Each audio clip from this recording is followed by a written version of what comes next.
Let's get it Star Wars. Let's get it Star Wars in here. Let's get it Star Wars. Let's get it Star Wars in here. A small rebel force has penetrated the shield and landed on Andor. This is where the fun begins.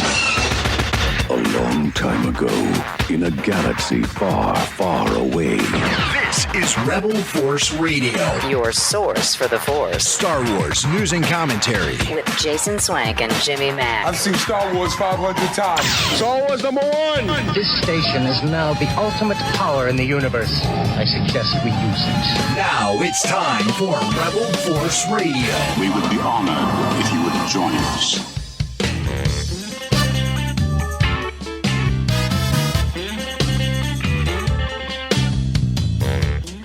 Oh, yeah. Welcome back to Rebel Force Radio. What a show we have for you this week. Absolutely star-studded. I mean star-studded. You're not going to believe who's in the cantina this week. No. It's Topher Grace, ladies and gentlemen, from ABC's Home Economics, of course, known worldwide as Eric Foreman from That 70s Show, one of the most iconic sitcoms certainly of the last 25 years. And so he'll be dropping by talking about a brand new season of the show, Home Economics. But we're obviously going to talk about Star Wars. His Star Wars fandom is legendary. We've spoken to him before about that famous edit that he did of the prequel trilogy, combined it all down into one movie as sort of an experiment. And there were limited screenings of that. And anyway, we'll talk to you more about that and how his Star Wars fandom has evolved. It's been a long time. We've had we had a whole new trilogy since we talked to him last. Plus, of course, Rogue One and Solo and Mando and all of that. So it'll be great to catch up with him. He's a really nice guy. Also, D23 ended up not disappointing. If Disney Plus Day was a little bit of a letdown for you, hopefully you were as excited as we were about the big drop of those 3 trailers, the final trailer for Andor, and then the Tales of the Jedi and the Mando Season 3 trailers that were originally shown at Star Wars Celebration. This is the same thing, but if you watched RFR's coverage of those trailers, we were really straining to see it because all we had was sort of a phone bootleg. So we're going to take another look at some of those, particularly that Tales of the Jedi. There's lots hiding in there. So we want another crack at that.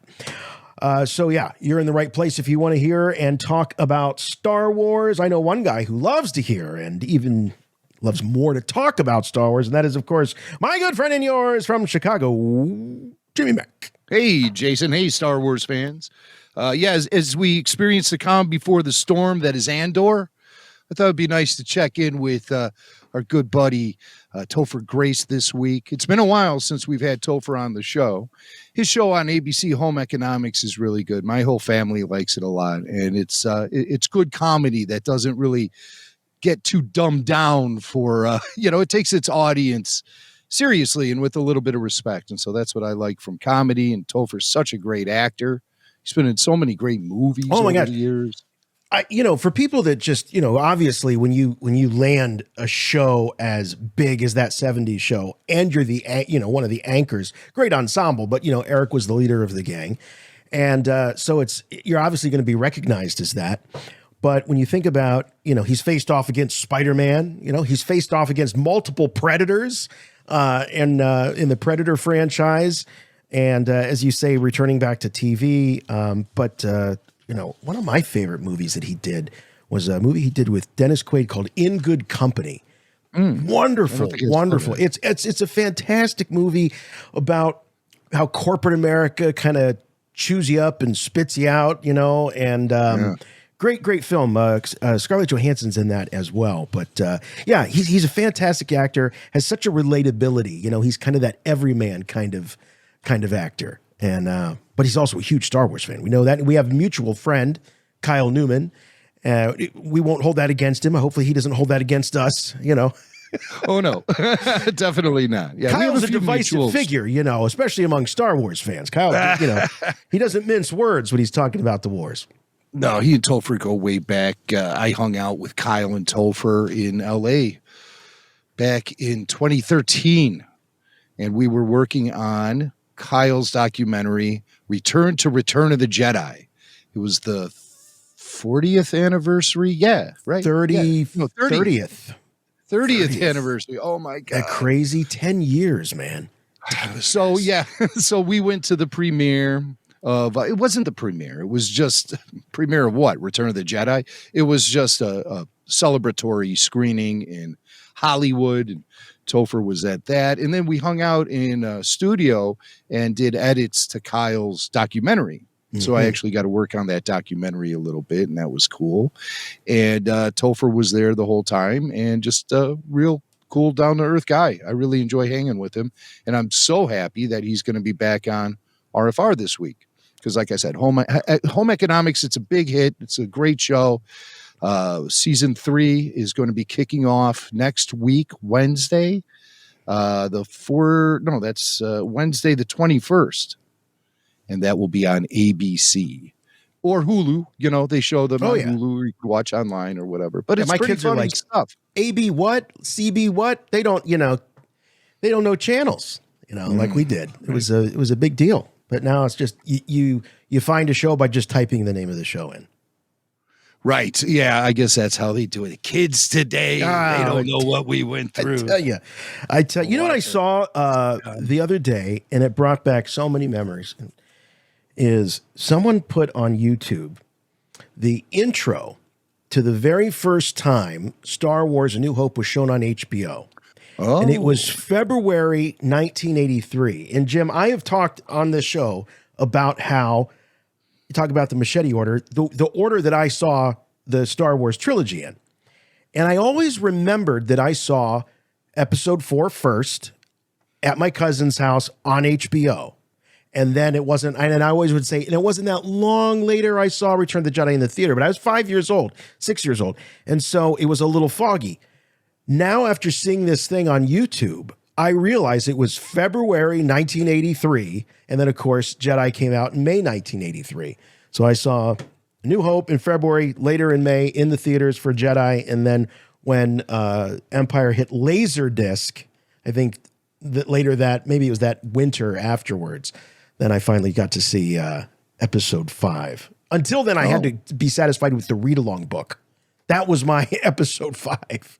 Interesting. So the first time you saw Empire Strikes Back was via Laserdisc. Laserdisc. Wow. That's dating yourself there. I know, man. And the thing about Laserdisc is you had to flip the disc. And then you had to change the disc. It was 2 discs, and you had to flip them. I do have the box set for the trilogy. It's a Laserdisc set called the Definitive Edition. And I've never watched it, though, because I don't have a Laserdisc player. So that might be something That was pretty legendary because of those audio commentaries. Commentaries are great. There's behind-the-scenes footage, a tour of the Lucasfilm archives, all kind of wonderful stuff in that set. But I think most of that stuff you can find online now if you know where to look. Right. I do have a DVD of Star Wars where you can watch the original edit and it's remastered, or whatever they call it. We'll have to ask Topher Grace. He does those edits. Well, he does now. See, he will edit trilogies to make them a single film. Yeah, that's his thing, and he's done it with Star Wars. He's done it with The Hobbit. I think he's done some other Lord of the Rings things too. This is not stuff you can see online. At least I don't think so. He used to have that website where he was posting edits up there. Yes, yeah. But the website is defunct now. Yeah, yeah. So maybe these things live somewhere. Well, we'll have to ask him. But now normally we save Star Wars and pop culture for the end of the show. But over the last 15 years that we've been tracking Star Wars and pop culture, that 70s show probably gave us more, it's up there with The Simpsons and some of these others. It gave us so many classic Star Wars references. And we thought it'd be a kick to listen to some of those. So Rebel Force Radio, You've already made that Star Wars reference. your source for the Force. Star Wars parody. So I hope you don't mind. We break the formula a little bit and kick things off with some Star Wars and pop culture. And Jim, you've brought us so many great moments from that 70s show where Star Wars was referenced. It's the perfect show to have a Star Wars reference. You know, the 70s show was a new sitcom. And I think it was sort of struggling to find its way. It was instantly likable. All the actors and characters were totally likable. And there seemed to be a lot of nostalgia for the 70s at the time it was airing. And so it was just a perfect combination of good timing, good actors, and decent writing. And in season 1, there was an episode called A New Hope. It's when Eric and the gang discover Star Wars for the first time. And obviously they discovered it like everyone else in the 70s. When it was released in summer 1977, they went to the movie theater to see it time and time and time again. So our first clip, here's young Eric Foreman, our buddy Topher Grace, coming up later on the show. And he's going to be talking to his parents, Kitty and Red, about I mean, he's on a high after seeing Star Wars for the first time. So he brings it home to the family kitchen to share with everyone.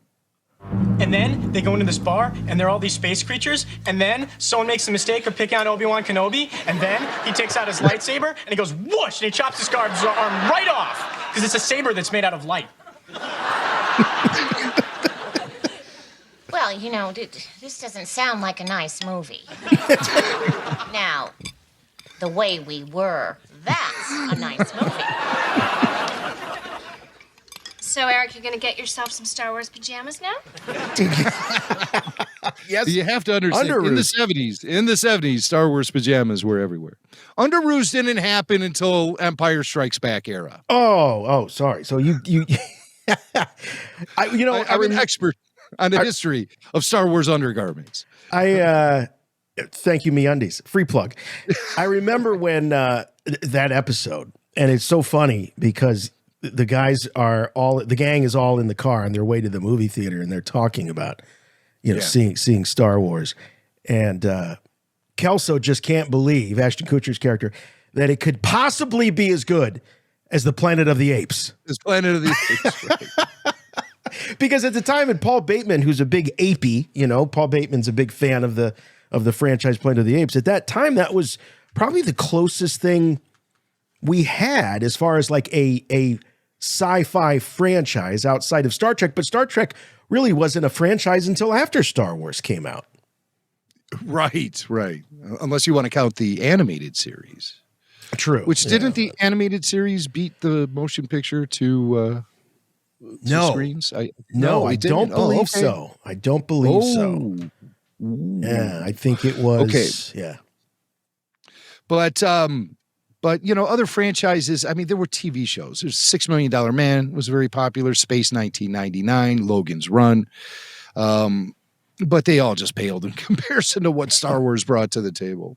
And young Eric Foreman was definitely excited after seeing Star Wars for the first time. And he hits on all the things that made the film super popular with movie-going audiences in 1977, specifically the cantina scene.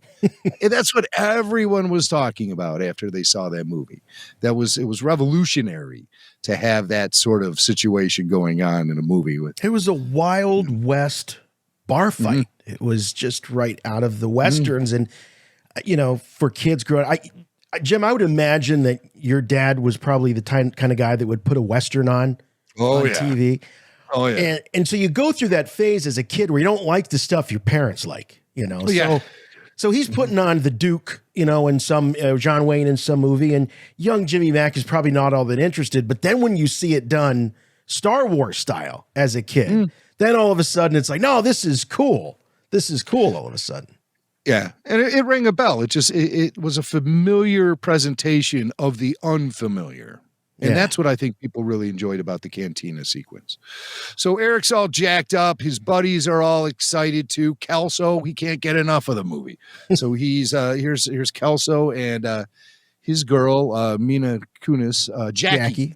It's been a while since I've watched that 70s show, but it's been a lot of fun to review these Star Wars references and get reminded what a great sitcom that was. So here's Kelso and Jackie, as Kelso is excited to go see Star Wars again and again and again and again and again. So, Jackie, you want to go see Star Wars tonight? Michael, I told you I don't like space. If we're gonna start our relationship over, you gotta meet me halfway, honey. Well, maybe I want to do something else tonight. Like what? God, Jackie. We can do that for the rest of our lives. Star Wars is a limited engagement. You know, I have chosen a lot of things. I've chosen Star Wars over a lot of things in my life. Yeah. I'll just leave it at that. Oh, I thought there was going to be butt or, something like that. I'll leave it to your imagination. And it's funny, those two are married now in real life. Ashton Kutcher and Mila Kunis. It's very cool. Yeah. They sometimes get spotted around my suburb, just walking around on the sidewalk. They must know somebody in this area. Yeah, it's really weird. Maybe they're looking for you. Maybe they wanted to come see the Star Wars collection. Well, at least maybe one of them wanted to come see it. Right. Yeah. But, pop culture in that time, it was a limited engagement. Pop culture had a shelf life. Things would come and things would go. And if you didn't catch it, you missed out. Yeah. Star Wars might have been looking at a future on late night television and reruns. If it didn't revolutionize the entertainment industry the way it did, which it did. And so Kelso keeps trying, and he keeps trying, and I don't think Jackie is going to go see Star Wars with him. What do you want to do tonight? Oh, and if you say see Star Wars again, I'm leaving. You don't want to leave. You want to see Star Wars. Stop it! I have had it with you. You are weird, and I'm going home. Jackie. Oh, boy. That's terrible the way she treats you. I saw Star Wars, and I'm not a movie expert, but I think it's safe to say it was the greatest film of all time. Finally! Someone who understands.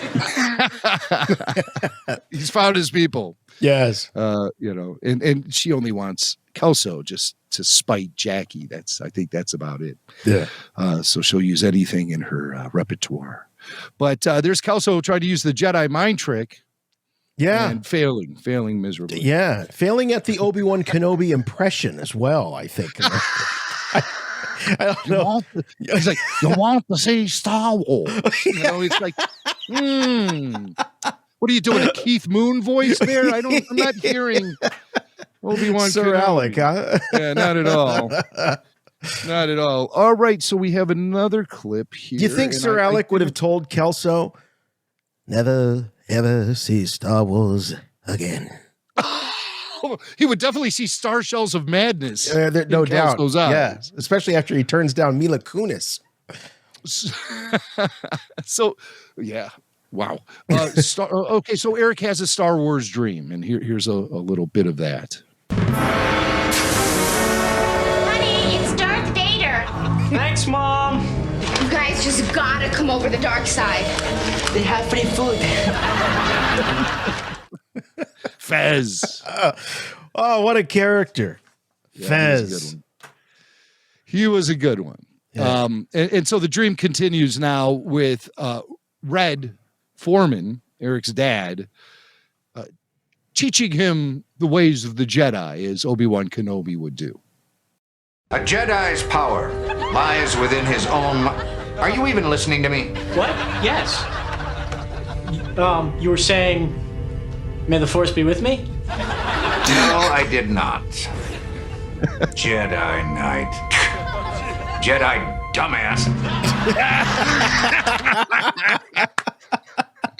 I love that. I love that line. Jedi Knight, Jedi dumbass. So I isolated Red Foreman saying that so we can play it for Eric later in the show. Oh, okay. Yeah. We could just say this is our favorite Star Wars moment. We'll introduce you this way. Jedi Knight. Jedi dumbass. Ladies and gentlemen. All right, we got one more here. We have one more. So stodgy Red, they finally get him to go to the theater to see Star Wars, and he and Kitty go on a little date night to check out what all the fuss is about. That voice. James Earl Jones. Eric actually liked this. Kid's on dope.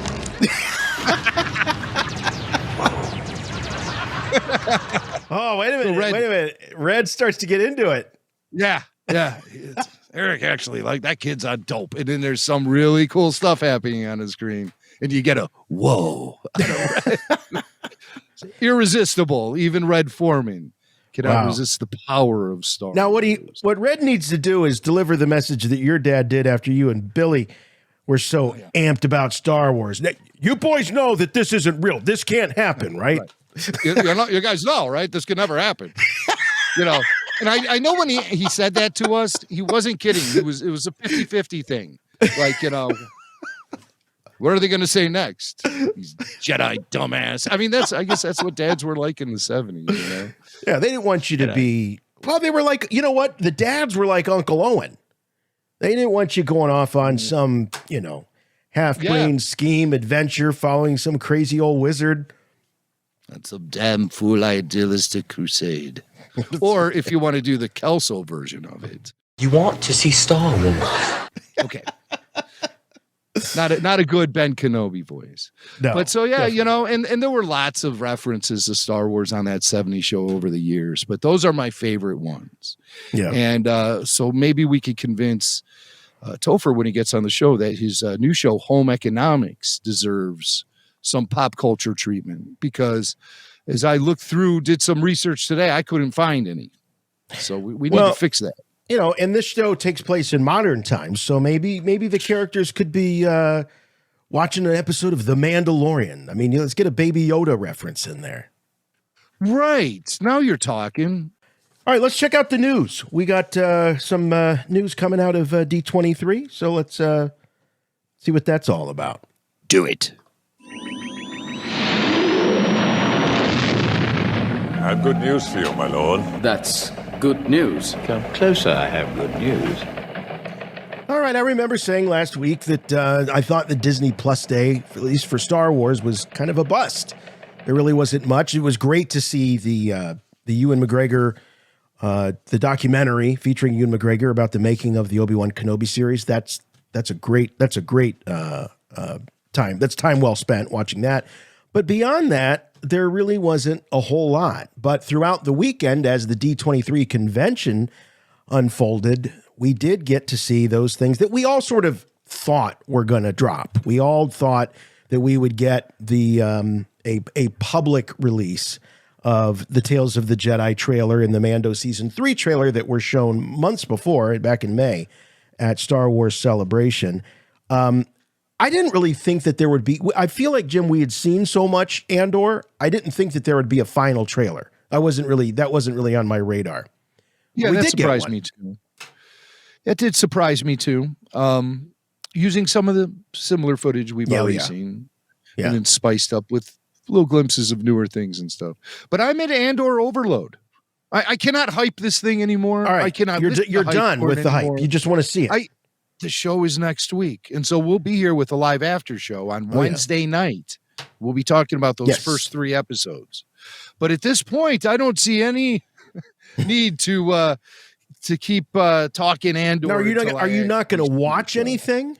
Like, you're not going to watch any new, because I don't know, in the next week we might get some of those little TV bumpers, but probably nothing. I don't think I've seen everything that's out there right now. Yeah. I've not been aggressive about it. I want to take in this show and be surprised by it. Yeah. Because something tells me we will be surprised by this show. And I hope in a good way. Yeah, I think we're going to be surprised at how, in some ways, contemporary it is. And when I say contemporary, I mean, we're in sort of this golden age of television. The best stories are being told on TV. And I think that this might end up being one of those series that sort of isn't just a great Star Wars series, but is a great series, period. At least that's some of the buzz we're hearing. Oh, well, just due to the quality of the actors they have involved.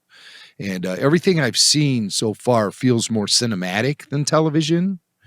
Again, I think really the thing that's going to make this thing rise above is the overall quality of the acting and the writing. Maybe a more mature take on Star Wars, or maybe using more typically contemporary methods of telling the story and avoiding the George Lucas touches, which is like, a sense of naivete, borderline corniness. Those are all elements of Star Wars. A sort of a purity to it, a fairy tale quality to it. Right. These are things I don't know we'll be seeing in the Andor trailer. I see you just put that I was just throwing it up just for reference. And I see Mon Mothma has me the most excited about this show. Oh, and I'm the same. I feel the same way. Yeah. Yes. Because something tells me she's going to be presenting the real, like, surprised take on the Empire. Somebody who works within the system and gradually sees the reality of the oppression that's going on from this new government is going to be reflected through her reactions and everything. Well, and something I wondered is, ever since, I was old enough to really understand what Tarkin meant when he says, I've just been informed that the Emperor has disbanded the Senate. Forever, whatever the line is. Permanently. And so that made me wonder, what was the treatment of the Senate leading up to that?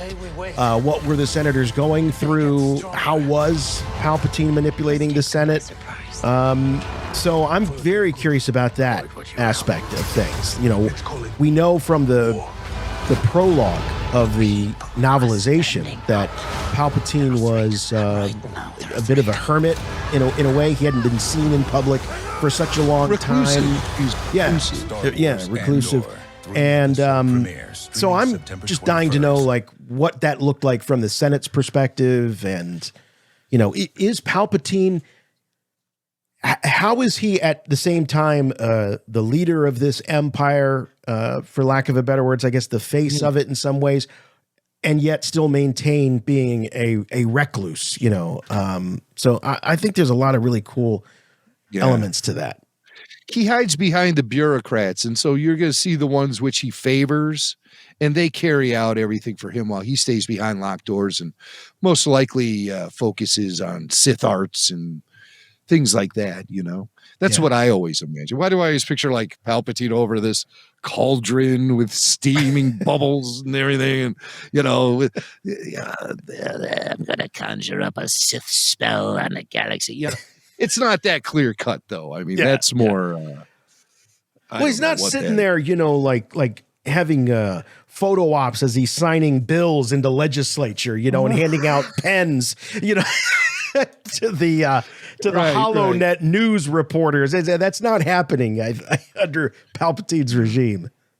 Showing up on CNN or something, INN.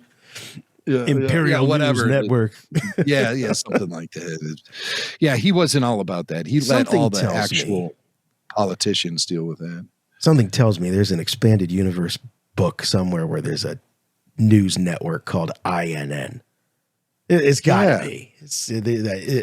And I'm making it up, but how some of that EU stuff was. You just make it up, and you'll find out it was. Oh yeah, somewhere. No, there's news networks throughout the Star Wars galaxy, and some of them have been canonized.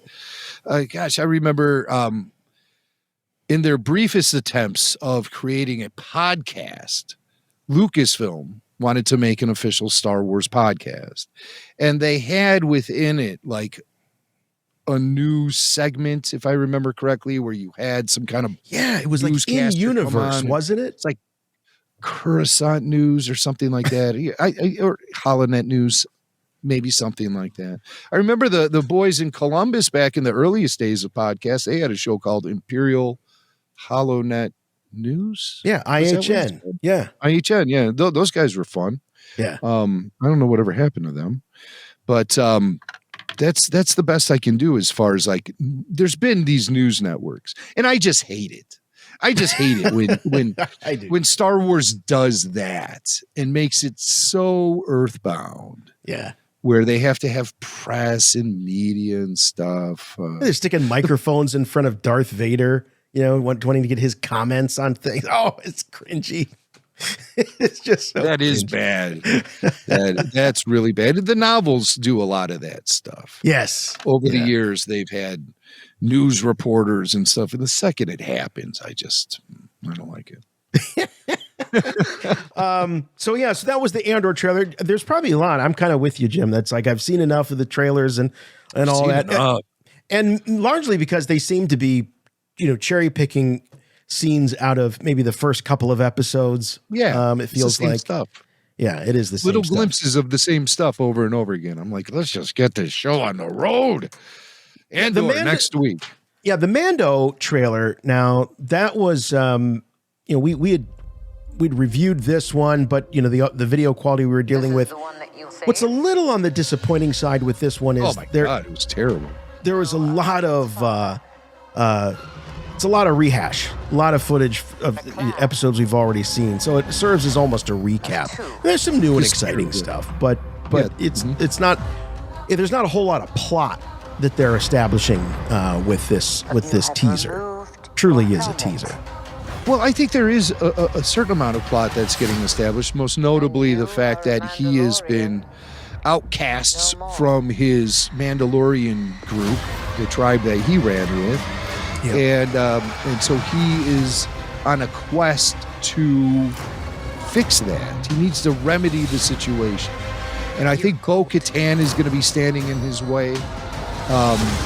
Here we see him being reunited with Grief Karga. Looks like now see there the dome city of Mandalore is clearly shown and clearly destroyed. So that's why they say Mandalore has just been there. It is right out. there. We can see that. Yeah, that's their like main metropolitan hub, I think, of the entire system. And with that thing completely destroyed, I mean, it's in ruins. Leveled, and their dome is missing too. And how essential is that dome to protecting life within it? I mean, is Mandalore? I don't think it is. The planet that they're on is not totally inhospitable. I think there's life can exist outside of the dome. I feel like it can. I don't remember. I thought that the dome was more of a security measure to protect it from invading forces. I seem to remember Obi-Wan saying something about it in season 2 of the Clone Wars. And, I'm not going to go reference that right now. Maybe I will. Maybe I will. Yeah.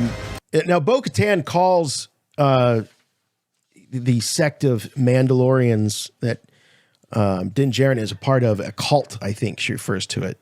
Something like your cult, which is not a compliment. No.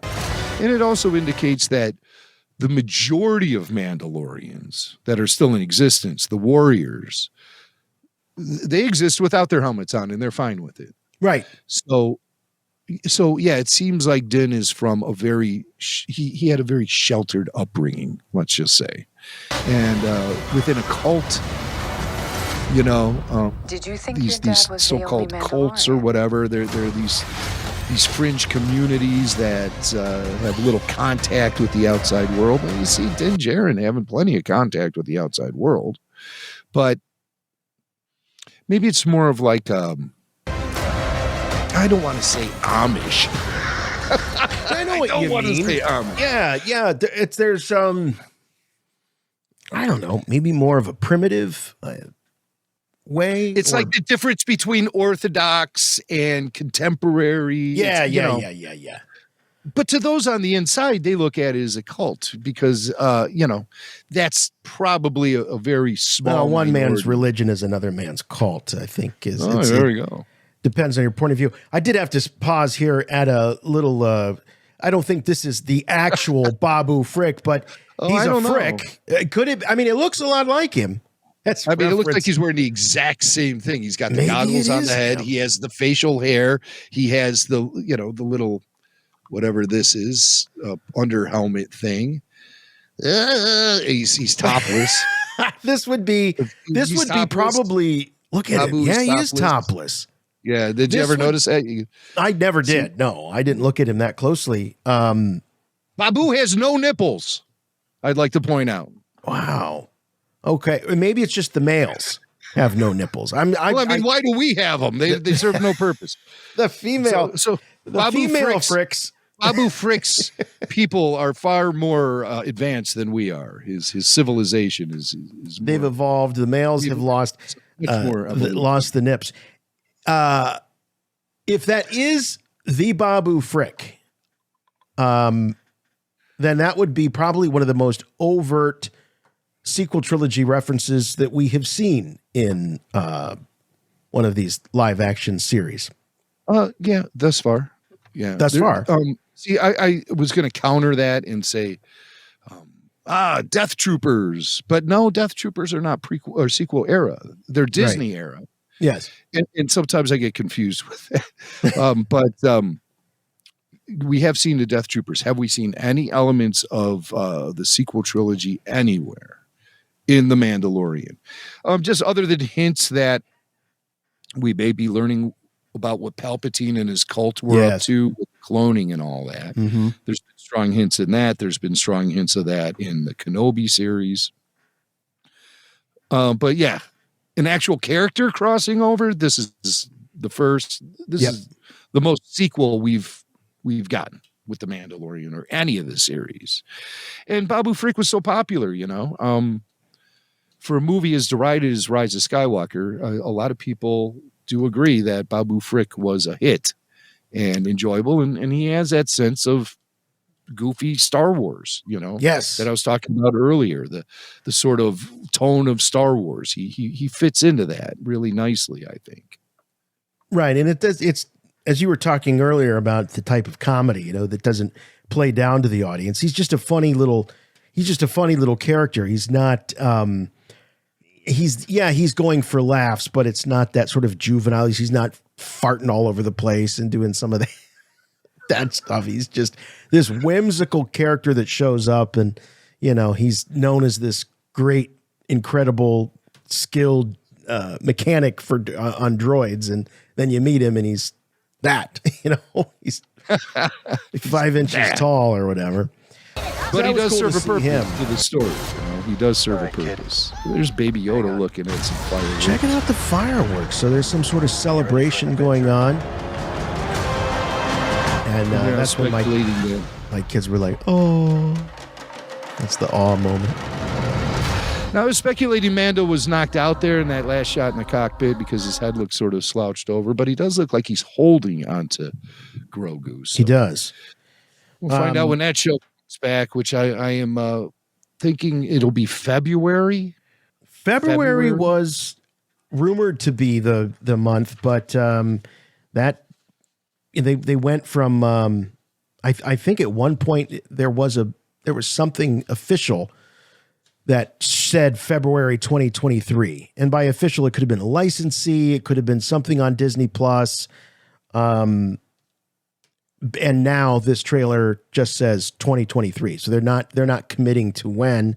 And that could be because of the Bad Batch getting moved back. That was supposed to premiere at the end of September, a week after Andor, but it's being pushed back to right after the new year, January 4th. So I know they don't like to have these things running concurrently. Right. So thank God. I don't think fandom wants that either, Yeah. I think we're fine with just one Star Wars a week. One Star Wars a week, thank you. Yeah. But we'll definitely be getting crossover between Bad Batch and Mandalorian Season 3. And so that'll be interesting to see how we manage it. Unless Mando doesn't show up till March. Well, that could be, but then there'll still be crossover because there are 16 episodes. Oh, 16 weeks. Oh, wow. Okay. Yeah, you're right. 15 weeks because 2 episodes will be shown on the 4th. I'm still predicting a May the 4th premiere for Ahsoka. May the 4th, 2023. Yeah, that could work. So I think they're going to get Mando in there before. Get Mando in there in February, take over the next 2 months with 8 episodes, wrap it up in early March, take the rest of March, or early April, I should say, take the rest of April off, come back strong May 4th with Ahsoka. May 4th this year, or I should say 2023, will be landing on a Thursday. So that doesn't sync up with the Lucasfilm release schedule. But since it is the May the 4th thing, right, they'll want to acknowledge it somehow. So I could see Ahsoka dropping with maybe 1 or 2 episodes on May the 4th, and then hitting us every week on Wednesday for the following weeks. Right. And that'll take us through into the summer. And then coming out of summer, we might be seeing Skeleton Key or Skeleton Crew. Crew, yeah. Skeleton Crew. I got to stop with the Skeleton Key business. I did it again earlier this week. I need to stop that now. Skeleton Crew, which is currently in front of cameras. Yeah, and the one that we know the least about. Other than Jude Law is going to be in it. It's going to be about a group of 4 like 12-year-olds who get lost in space, I guess, with Jude. Yeah. And they got to in find the their Star way. Wars galaxy. Yeah. Not just space. Right. I told you I don't like space.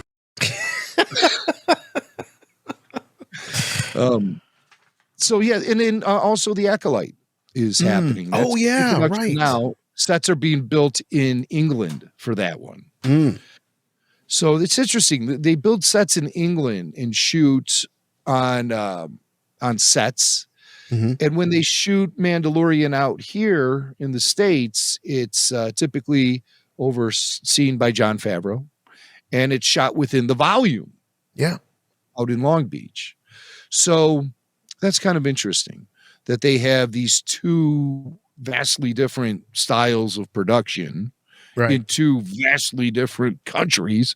Right, because Andor was shot on those actual sets over in the UK. Yeah, Andor shot on they built cities for Andor. Yeah.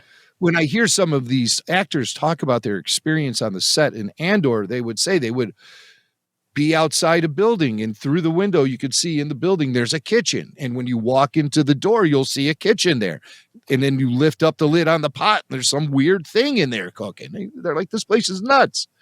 So it's going to be fully immersive watching these actors get involved in their adventures here in Andor. It's, they'll be buying it as much as we will be, hopefully. But I just think that's interesting that there's such a division between the volume is a very Favreau specific thing. The area between Return of the Jedi and The Force Awakens that's the Favreau territory now. And so he's going to be overseeing that. Obviously, Andor happens during the dark times. Ahsoka, that's a Favreau thing, with Filoni being the showrunner for that, actually. But again, firmly located, locked down in the period after Return of the Jedi. And then the Acolyte is High Republic era.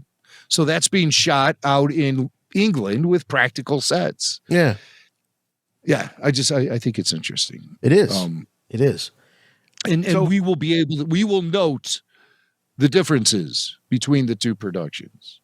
I see the volume receiving a little bit of heat lately from people who, now that they know how the sausage is made, they can pick out all the ingredients inside of it, and people are doing that. And to me, I still find it to be an amazing feat of filmmaking technology, and something that I will take instead of a green screen any day of the week. Yeah, I just, I feel really fortunate that I just don't have that sensitive of an eye, you know, like I don't mean that. I cannot, it's not that I don't want to be critical or I'm seeing these things and I choose not to be critical or whatever.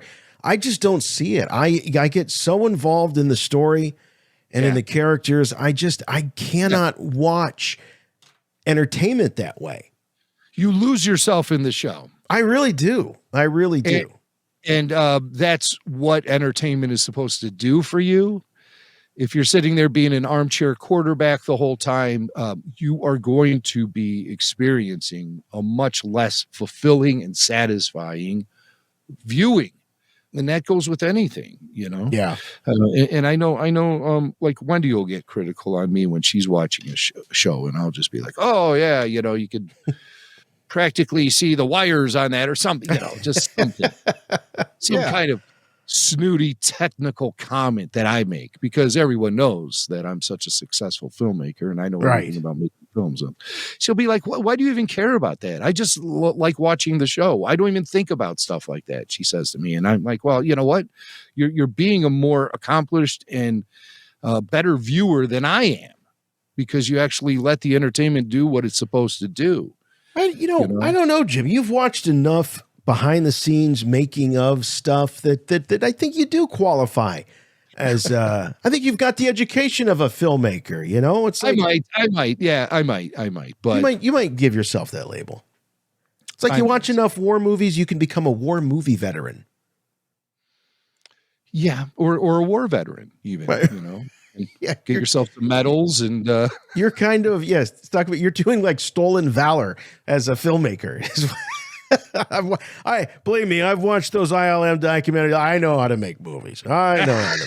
Turn me loose.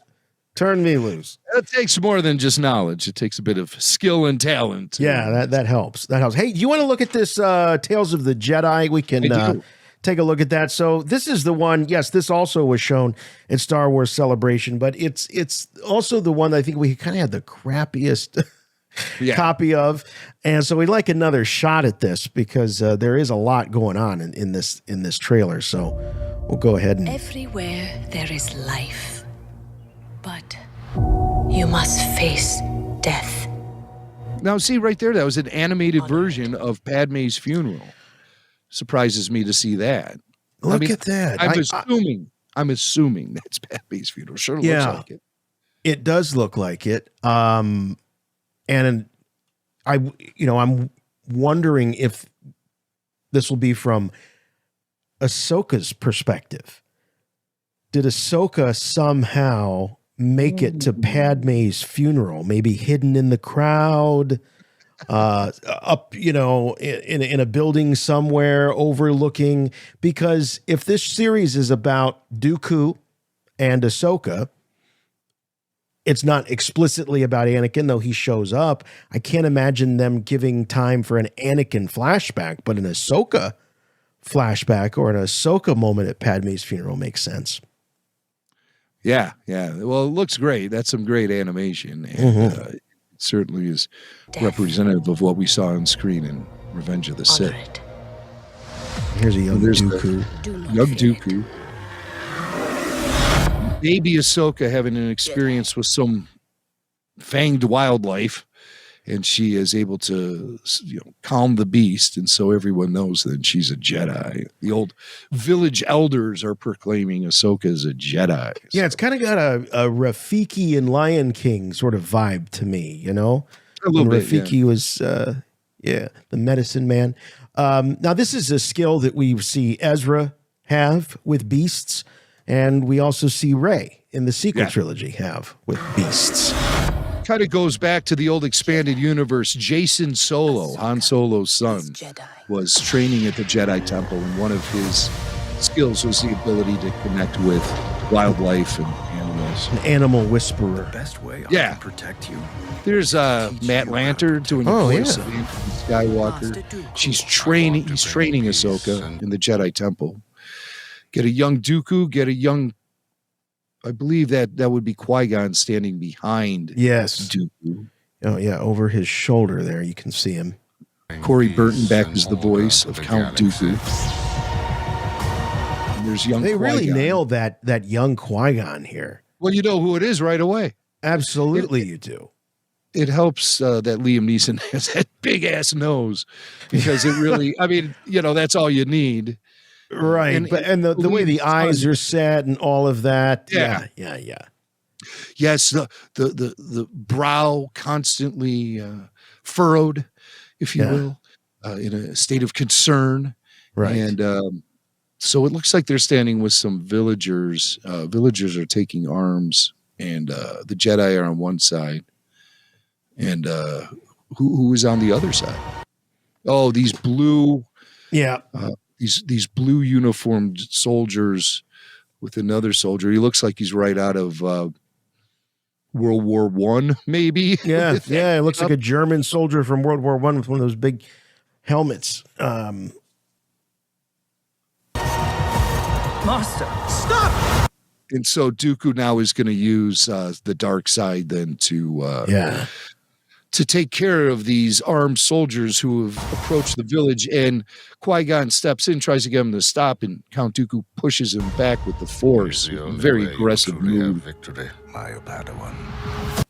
Yeah. Qui-Gon doesn't understand. So, Again.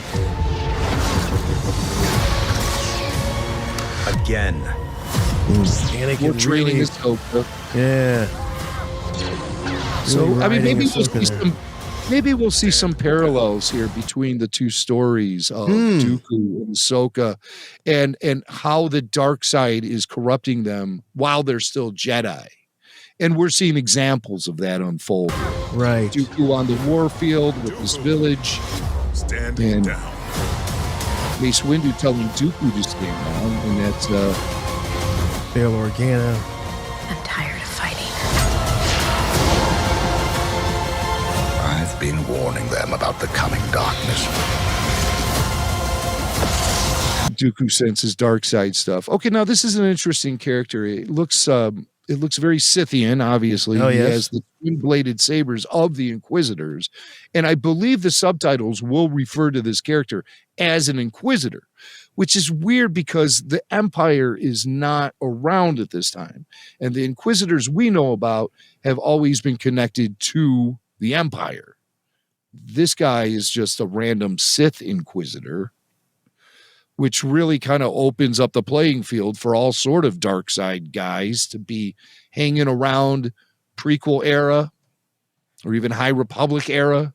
Right. If you have these Inquisitors. Right. Oh, Yaddle. See, we'll finally see Yaddle getting some action here. There she is. Good old Yaddle. What if we find out Yaddle is Baby Yoda's mom? You know what? I always thought that Yaddle and Yoda would make Yodel. Yodel. And that would actually be Grogu's real name. Yodel. Yeah.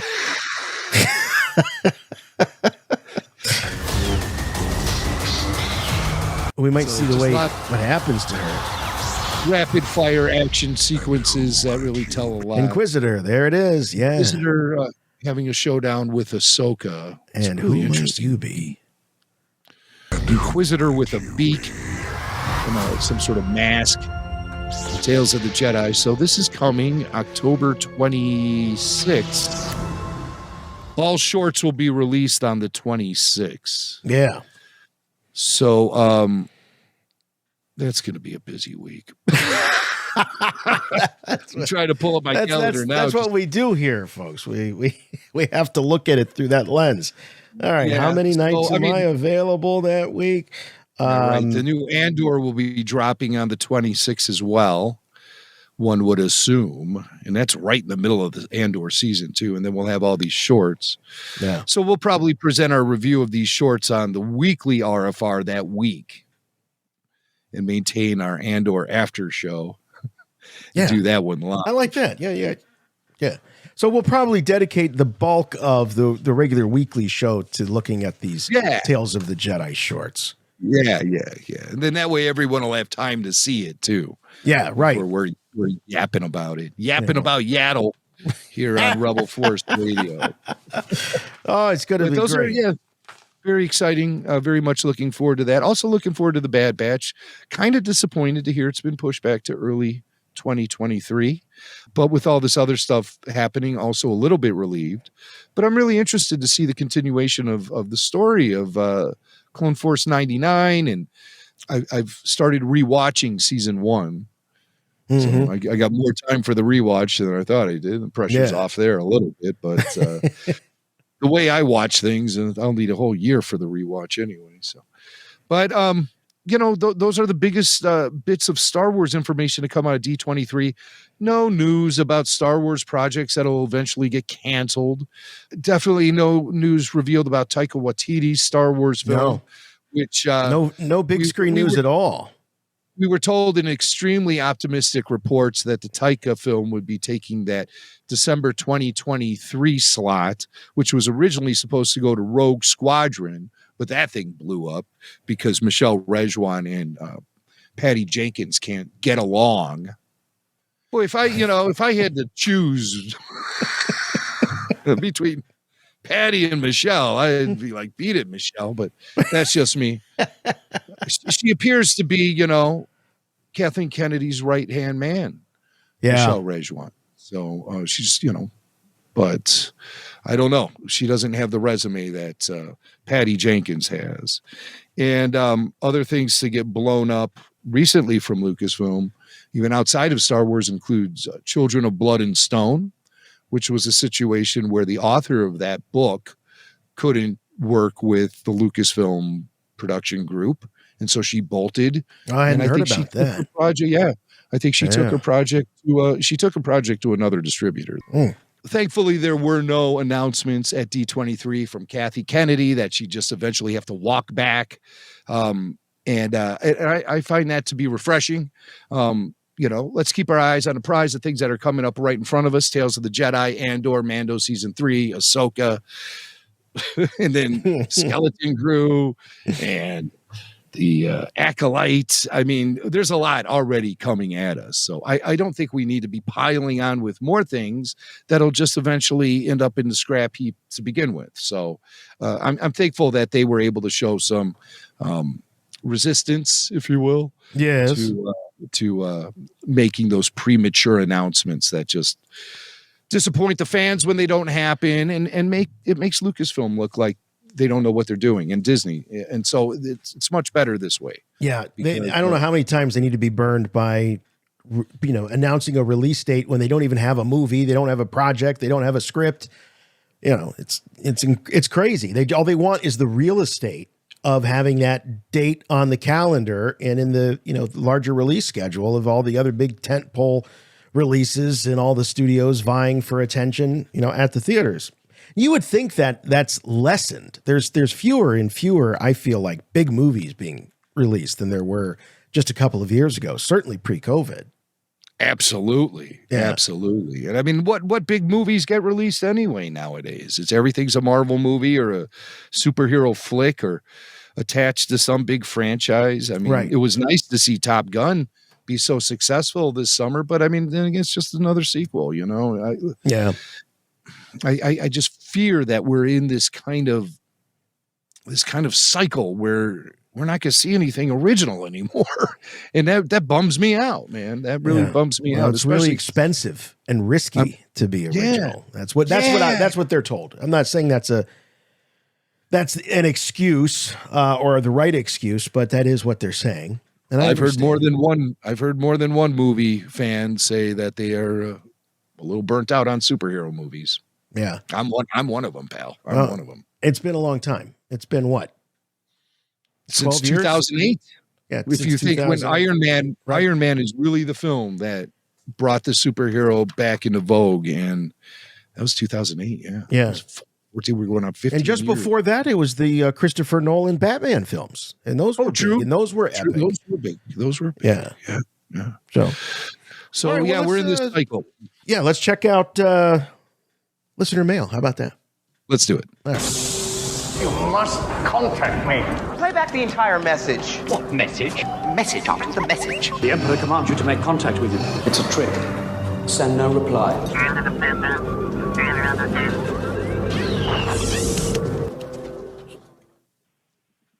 Hey, Jimmy, Mac, and Jason. This is Jeff from Virginia. Just calling in, and with the Andor series about to start, I was wondering what you guys thought of who might show up on Andor, either season 1 or 2. You know, we already know Saw Gerrera is going to be there. Do you think Jimmy Smith as Bail Organa might make another appearance?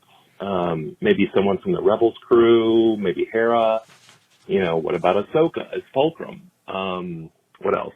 Maybe some of those senators from the deleted scene from Revenge of the Sith. I would like to see, you know, Mon Mothma and Bang Czar, you know, hanging out at the cantina, just pounding shots. I forgot the other names of those senators from the scene. Pounding shots. But anyway, I'd love to hear your thoughts on who we might see on Andor season 1 or 2. Love you guys. Love RFR, and thanks for everything you do. And in the words of Saw Gerrera, may the force be with you, Jimmy, Mac, and Jason. Thanks, Thanks, Jeff.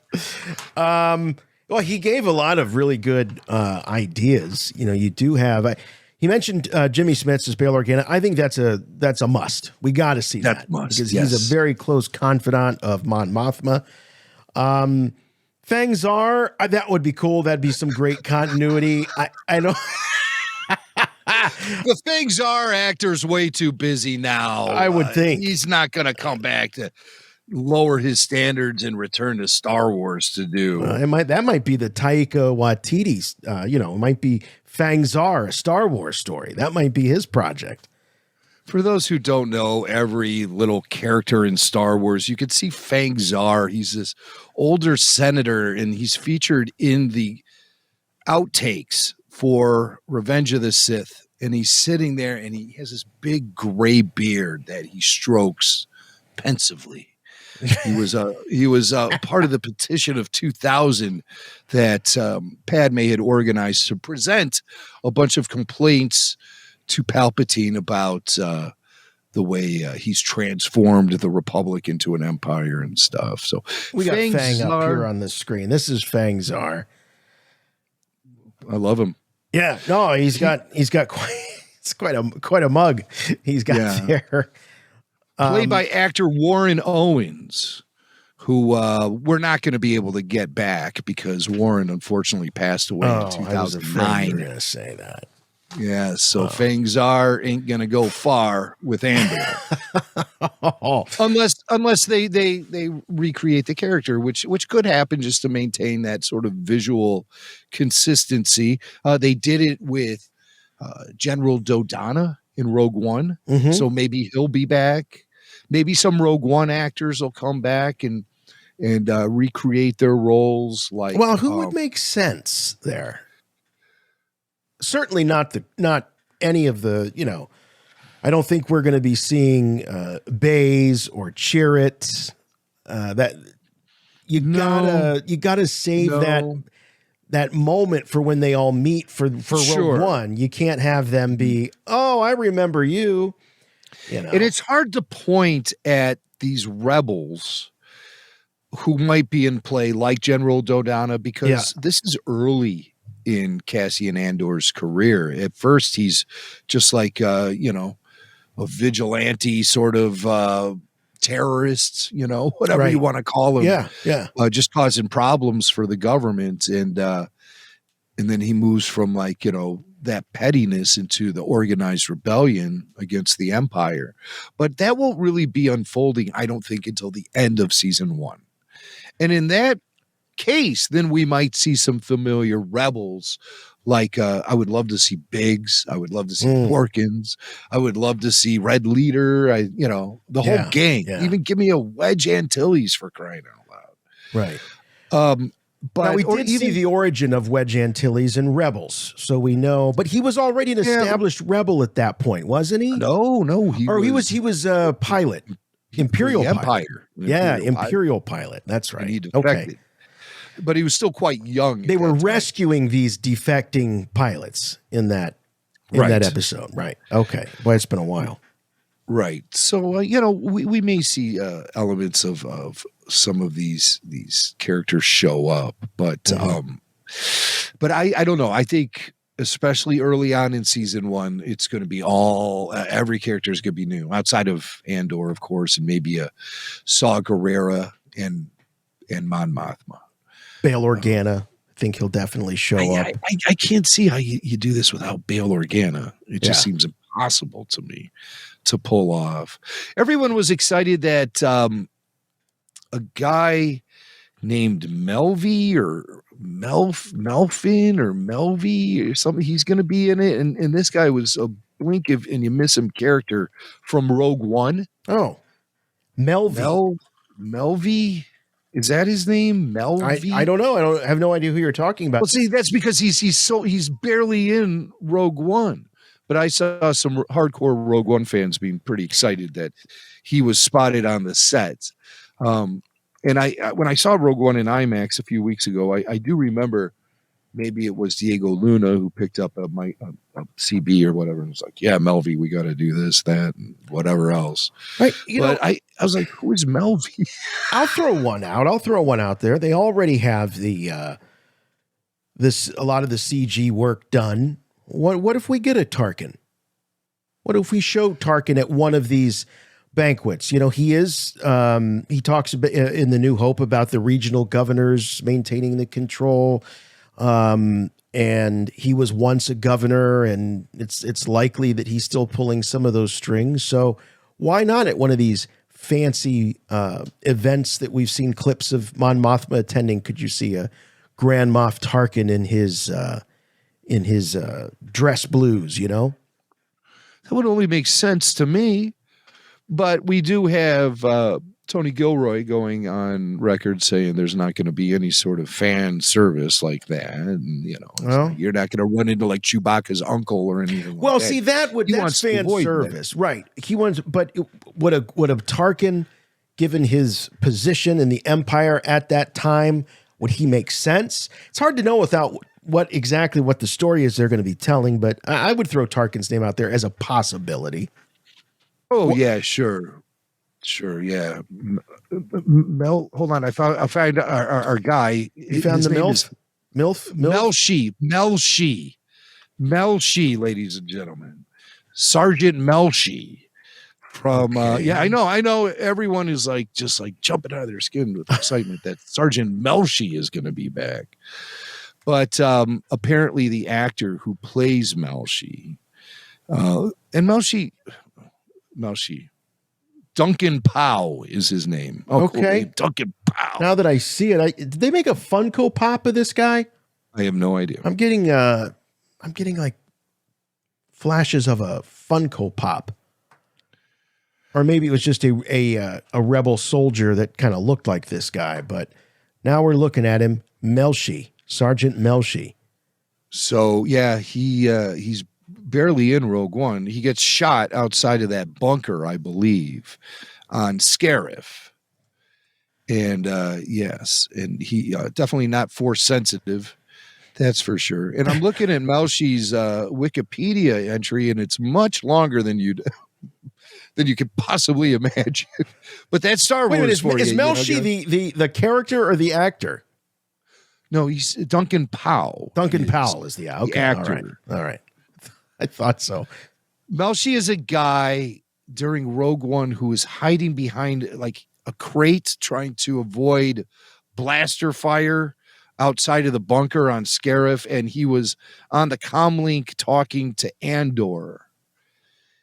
And so I guess that moment has made him a fan favorite. I see. So we got to see him. We got to see Melshi. Yeah. But I mean, so Duncan Powell's been spotted on the set from what I understand. There's reports. All right. And so maybe they'll flesh out his character a little bit more. See, that feels more like fan service to me than Tarkin, but like Tarkin's essential to the story. Exactly. But he's essential to the big picture story. Right. He's not essential necessarily to Andor's story. I bet by season 2 we'll be seeing R2 and 3PO. And I know they always start out that way. Yeah, we're not going to do that stuff. Even George was like, "No, we're just going to." His original idea for Clone Wars was Band of Brothers, and that the Jedi were just going to drop in. You'd see they would be like little cameos here and there. I remember Filoni talking about those early days. And Mandalorians. George also said we're not going to be in Clone Wars. And by season 2, there were full arcs dedicated to them. They're flying around. Yes. Oh, my God. So, you say what you want to say, but then once you really begin to take stock of all the things that are in the sandbox to play with, some things are just irresistible. Yeah. And, even going back to the Star Trek The Next Generation, said there was going to be no Klingons in it. Then by the time the series wrapped, its most famous episodes featured Klingons. Right. But if you've got somebody like a Gilroy, who is not a Star Wars fan, he would not call himself a Star Wars fan, he's going to have the restraint necessary because those characters don't mean all that much to him like they do us. So he's not as excited about the toys maybe in the sandbox to play with, the action figures that you dig up when you're playing. So it very well may be that he makes good on his promise that a lot of this stuff, you won't have happen. And, honestly, like I could have done without the Dr. Evazan Ponda Baba cameo. I actually thought it was a little too convenient. It was a little too self-aware is what you would call it. Sure. Yeah. Yeah. Yeah. Not a fan of that either. So that's fan service. Yeah. Too on the nose. Because even on top of it, it's almost like they kind of recreate the moment from the Mos Eisley Cantina when Luke bumps into Ponda Baba. Yeah. And then Dr. Evans says, "You better watch yourself." Yes. Doesn't he say the exact same line to Jyn Erso? I believe you better watch yourself. It's definitely the same tone. I don't know if it's the exact same line, but the intent is the same. And it is it's just I don't like when, and this was some of the problems I had with the sequel trilogy, is when it parodies itself or refers back to itself,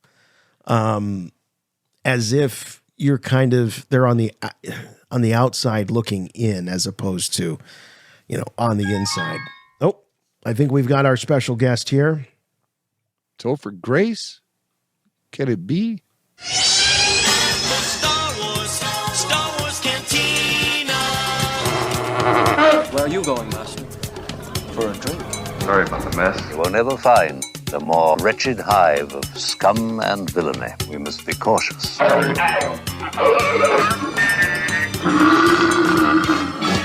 Well, as promised, we've got him here in the cantina, the one, the only Topher Grace joining us. Topher, we were counting, it's been over 10 years since the last time we talked to you. And in the world of a Star Wars fan, that's been a heck of a long time.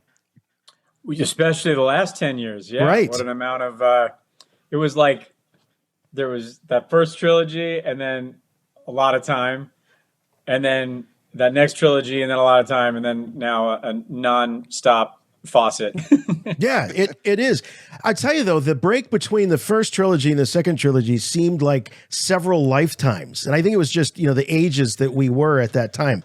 We thought it was never coming back. We would never see Star Wars.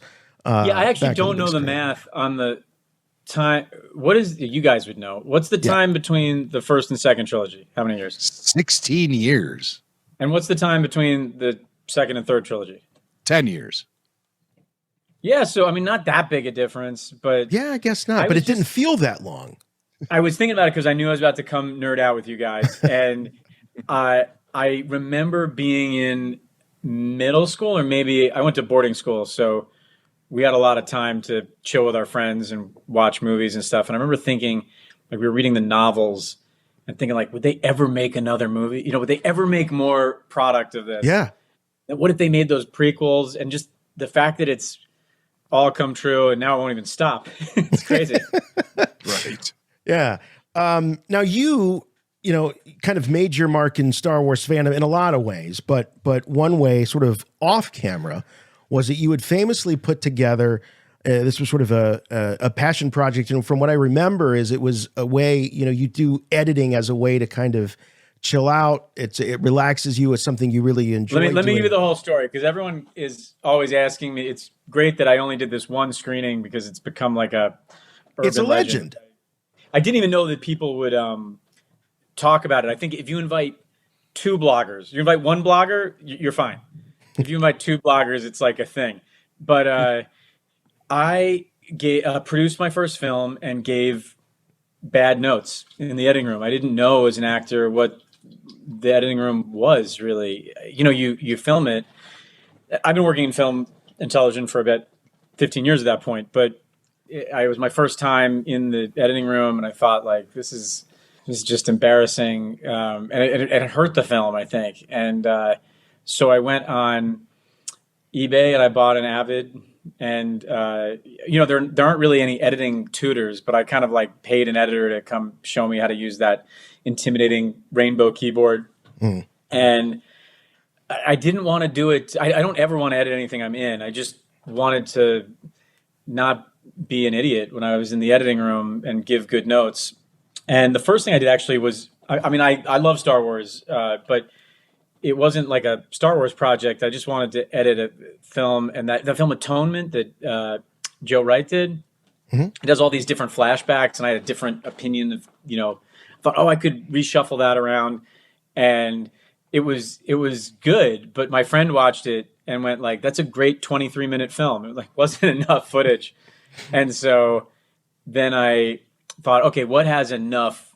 You know what I mean? If I put all the outtakes into that Natalie Portman trilogy, then it would be like 10 hours of footage, and I could kind of whittle it into something. So I just used it to learn how to edit. And then when I showed it, it's great. I wish I were I am a big fan of Star Wars, but I wish I were a bigger fan, because people assume I'm like a huge, also the character I played on 70 Show was a big fan. So people think I must know, but they start naming planets and stuff. And I'm like, oh, sorry, I don't know what we're talking about. That's okay, because anyone can have an encyclopedic knowledge of something. What I think is more important is whether you get the spirit of it. And to me, the spirit of Star Wars is the characters and the storytelling and the mythology that it represents, and then the way it kind of informs our lives and all of that. That to me, well, we put out something that was kind of like a representation of what I did, because we couldn't release what I did. It was very illegal. There's like a sign before every movie that says "Don't do what I went and did." But we put out a trailer that I cut with my friend Jeff Yorks, who we know Jeff. He's a friend of ours here on the show. Yeah, Jeff is amazing. He's won the Golden Trailer Award. He's a great trailer editor, and has a hand in that new Muppet show that's coming out. He created it. Like he's a really great guy. But we had a weekend where our wives went out of town, and we were like, what can we do? What can we edit just for ourselves? And so we took all the films, and that's called Star Wars Always. And we just it's like a little 5-minute editing project we did, but we're very proud of it. And that's another, like, you learn how powerful the internet is moment. We he and I tweeted it out, and then it's like, then like People Magazine was calling us or something. Oh my God. Like it went so big, so fast. It did. Actually, to be honest, from that, Pixar hired us to do one for Toy Story. Right. Wow. Yeah. Wow. Toy Story Forever, right? Yeah. We were like, sure, a little side hustle, Yeah. That's so cool. And you've done other films too. You've breezed through the Hobbit, I believe. And, it's not a breeze, but it is like, it's just, you're trying to look for, normally when you're editing down a film, you have hours and hours of footage, but you don't when you're doing I don't know, when you're cutting something down, you whittle it into like a 20-minute film. So, but if I do like The Hobbit or something like that, then there's enough to kind of make a 2-hour film. The Hobbit was really fun too. I put in a lot of footage from Lord of the Rings too, and like it was a cool exercise. I haven't watched the new show. Have you guys watched it? No, I have not. Not had a chance to see it. But you have to know, in order to do something like that, it's not enough just to have the footage. You have to know the context around it. You have to know the movies very, very well. So I would imagine that for something like The Hobbit, that's even got more hours than the prequel trilogy. Are you a big Lord of the Rings fan, or did you just say, hey, this is a property or this is a series of movies that there's enough footage that I can really make this work as an exercise? I've never been great with anything encyclopedic, period, including, just normal facts you need to know. But what I do like is looking at these huge movies and saying, or these huge trilogies, maybe some of them kind of got away from themselves with a little bit more than they had to be. And I think the fun for me of editing is being a minimalist. And that's why I like doing that just 5-minute thing that we put on YouTube, because it was like, how do you just distill down what the main journey of this, those 3 trilogies were? Like, what is it really about? And Jeff, of course, is a genius at it because he's making trailers, for a living. And he, that's a real art to be able to say, like, in 2.5 minutes, which is the amount of time of every trailer, like, how do you distill down what this thing is really about, what the emotion of it really is? And, it's a fun exercise. But to your question, I don't do it as an editor. Like, I don't want to edit anything. I actually want the directors that I work with to know that I don't want to like come to the editing room and give notes or something. I just like really love it as a separate thing. It's like, my dad used to go into the garage and do woodworking, and to me it was very peaceful, very kind of the opposite of acting. It's like you're alone and you can just make your own choices, and I love it. And I'm reading Paul Hirsch's book right now. Oh, okay. Now, see, Paul, of course, legendary Star Wars editor. And I did notice his book was available in an audiobook form. So I was thinking about diving into it myself a little bit. But look, it's fantastic. I mean, he's edited a lot of like amazing movies throughout the years. But he the Star Wars stuff you got to know is like that first movie was, also Marshall Lucas was a huge part of it. But I think that the Death Star wasn't going to be blowing up a planet, like it did originally, and then they repurposed that footage at the end to make it look like, oh, Princess Leia is going to die.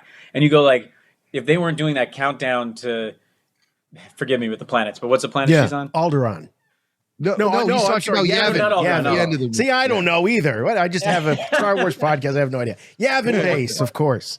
Yavin, right. So she's on, and think about how smart that is. These editors just thought, oh, if we, repurpose that stuff with that general and we put the end of the mix, and it's like there's literally a countdown where it's about to explode, and like it just ratchets up the tension so high. There are other things like that sand guy who's doing that thing over his head. Dustin Raider. Yeah. He didn't do that. Like they're just rocking the film back and forth. There's so many cheats in that movie. It's almost like if you move one frame more, every single shot in that movie falls apart. Yeah, that's interesting that showed up in Paul's biography, because I don't know, Topher, if you saw, there was a great 6-part documentary on the making of the first 6 Star Wars films called Icons on Earth. And it was the Toys That Made Us guys put that together. It's fabulous. It was on Vice, but if you have access to Hulu, you can see it. Really, really good. And Marshall Lucas is interviewed for really the second time in history. And she's in it very much throughout the whole thing, as she's probably one of the most central figures. And she takes credit for repurposing that footage that they were using, that they shot for the Alderaan blow-up sequence at the end. So who knows? Was it Paul? I don't know if it was Marsha? Paul. I think Paul gives her credit actually in the book. It was just they actually really worked. I heard. I mean, how he describes in his book is they were all sitting around together in rooms figuring it out, and they divide. I mean, it seemed like just an artist's utopia up there. Oh my gosh! Yeah. And then eventually he actually says she lost interest and wanted to go work on something else. She's like, I don't want to do it. I think no one at the time knew what it was, kind of. Yeah. Mm-hmm. Yeah, she was doing some work with Scorsese on the side, so you can tell that she was being pulled in a couple of different directions. But that's a good tip. I'm going to check out that Paul Hirsch book because that has been on my radar, and I've wanted to see it. But you say that going through all these editing Star Wars and stuff. You were propelled to do it kind of because you were giving notes on editing on your first film, which Traffic? No. This is the first film I produced was called Take Me Home Tonight. It was a film about one night in the 80s, and it was really fun to make, and it's a great cast. It's like Chris Pratt and Anna Faris and Dan Fogler, and I'm very proud of it. But when I went into the editing room, I had these uninformed opinions of how I didn't realize what a difference one frame can make.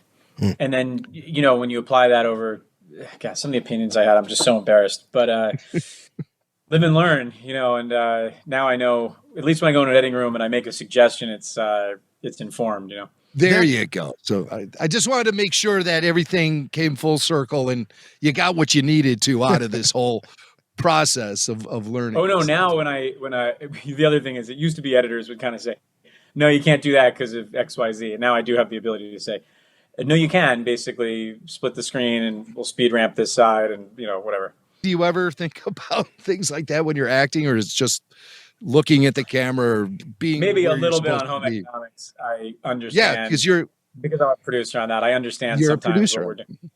But it's very important. There's a creative process going on set, and it's a real ensemble show. The star of the show is 5 people, which is rare for TV shows, but very valuable. When it works, like on a show like Friends. I've been on a show like that 70s show where it's very important the energy that's going on there too. So I usually sit on my hands and go, it's more valuable, the creative, kind of the spark that's going on between the cast, than me saying like, whatever would tighten it up later. We'll figure that out in the post process.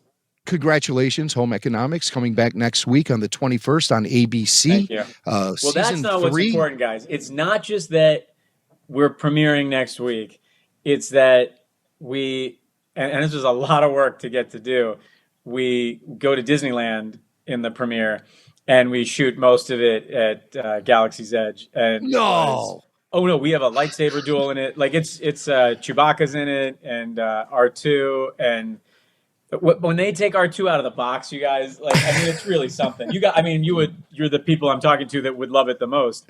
But it's like, first of all, I'm sure you've been, right? Yeah, yes. Oh yeah. We just went a few months ago. Just that reveal. I'd been once with our old friend Kyle Newman, but I just walking out at night, which I'd never been there at night, and they unloaded the cameras and started filming us in front of the Millennium Falcon. I went like, oh, this was totally worth it. I mean, we had to pay so much more money to get the production there, but the value of how it looks. I mean, your brain is just trained to go, oh, this shot must have cost $8 million because that's what it looks like. And then we have I guess I'll kind of give you a couple spoilers, but like my brother, who's played by Jimmy Tatro, the end of last season was that my book isn't coming out because the publishing house, after all this work, it's the narration device of the show. I've been right. And you're a writer on the show. Yeah. And so this book is finally coming out. And then the publishing house is going to go under, and he kind of secretly buys, he's much richer than me. It's kind of what the show's about. So he buys the publishing house without telling me and kind of saves it. But then he has to tell me. So that's why he's bringing me to Disneyland, is to tell me when I'm at my happiest. But when I find out I'm so mad, we start getting this lightsaber duel. And the writers wrote the greatest line for it. And we're in front of the Millennium Falcon, and we start dueling, and then he knocks the saber out of my hand, and I'm clinging to this lamppost. And they had like a wind machine on me. It's not true. I know. He goes, you don't know enough about your publisher. And I go, I know enough. And then, he knocks me to the pole. And he goes, I am your publisher. And I go, no. Oh, this is going to be great. We were getting into it. Like, it was, first of all, it's cool at nighttime to use the lightsabers. The ambient light is hitting you, and it looks like the movie, the Millennium Falcon behind you.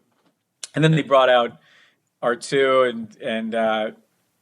and Chewbacca, who, like, I mean, I know everyone said this, but everyone on set gave him a hug. It was really like, it was really fun. And then we go do Smuggler's Run, which we had to actually build the cockpit on our set back at our stage.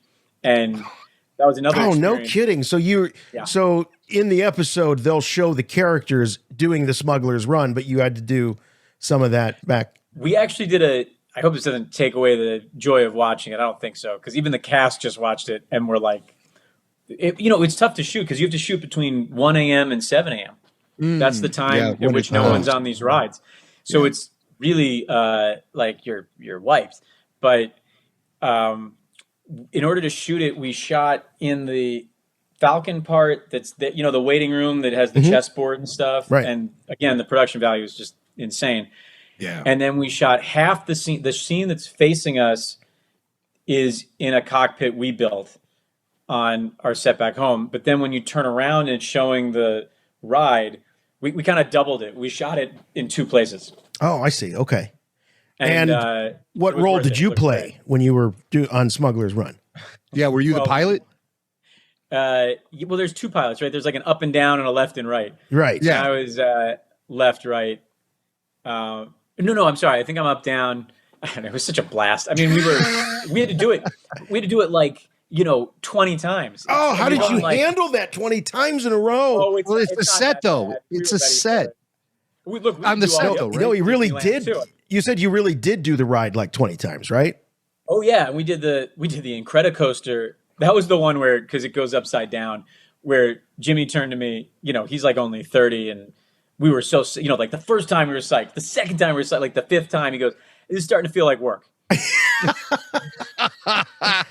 I tell you, an amusement park. I'm a big Star Wars fan, and I loved being on Smuggler's Run, but I don't think I could have gone on it a second time, like right after. I was so motion sick and I was the main pilot, and I was trying to really get into it, so I wasn't thinking about like Han Solo wouldn't get motion sick. What's wrong with you? Yeah, you did great. Jason gets motion sickness by watching a plane take off. So I mean, true. Yeah, you did great. You did, but he did tap out at one point. He said, "No more of these motion rides where we're looking for a screen." Guys, when we were there, the cast broke off at one point. Yeah, kind of at dawn when the park was opening, and we did Rise of the Resistance. Like I've never. That's been on a mind ride blowing. I was almost like, this is too much. Like I didn't actually want to be this deep in the Star Wars universe. Like it's so. It was so amazing. Jimmy just kept saying, I went with Jimmy and Carlo, who plays my wife on it, and Jimmy she keeps making fun of him because he keeps just repeating the word how. Yeah, like, how are they doing this? How? Yeah. Like how? You couldn't figure it out. Yeah. And just when you think it's going to wind up or wind down and the ride's over, something else mind-blowing happens. No, by the way, then you're like, wait, we're not even on the ride yet. That was just part of the line. Yeah, right. Yeah. It really brought me back when we were doing it. I had like a near religious experience when I was in 7th grade. I was having the 7th grade that anyone who loves Star Wars as much as we do probably had a rough 7th grade. And, and probably Star Wars helped me get through it to an extent, movies that I loved at that time. And then my parents took me to Orlando, and they had the Star Tours was like maybe a year or 2 old at that point. Mm-hmm. And I wasn't like trying to be an actor when I was a kid, but my dad told me recently that he thought I might become an actor or just very weird because we would be in line, and C-3PO would be talking to you. It's like a clearly animatronic, sure. But he was like, wait here and you'll be on your ship to Andor anytime, And I was like answering him. Oh yeah. Like I was like, thanks 3PO, I'll chill here. There's something going. But truly that MGM Studios, which is in Orlando, which had Star Tours, and then Universal Studios, which had like the Back to the Future ride and some other incredible stuff. It was only because film was doing so well at that time. There was like VHS and Foreman, and it really was such a cash cow that all of a sudden there were these studios in Florida. I'd never been to LA, but I kind of silently promised myself I'm gonna go to LA at some point. Like it's just too magical seeming. Wow. Yeah, so having that immersive of an experience informed your fascinating. Well, I'll tell you what, I'm so glad Home Economics is going to Galaxy's Edge, because I was really hoping for you guys to do some sort of Star Wars reference along the way in the first couple seasons, and I don't think we got any. I tried researching this before you were on, looking for any Star Wars reference. Yeah, but it's not a surprise that my character is into it. I mean, he's into the whole Disneyland experience, but then we shot in the cantina too, which was very, very cool.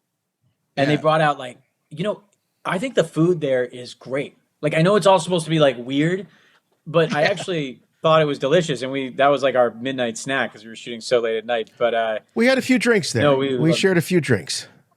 It's also cool that it's when it's empty. Like, to be in Disneyland when it's, I'll bet. Oh, you're like Elvis. Yeah, that's. It was just a very cool experience. Like, we're walking around, the moon is on the water where that ferry is and stuff. And it's like it's beautiful. Yeah. Wow.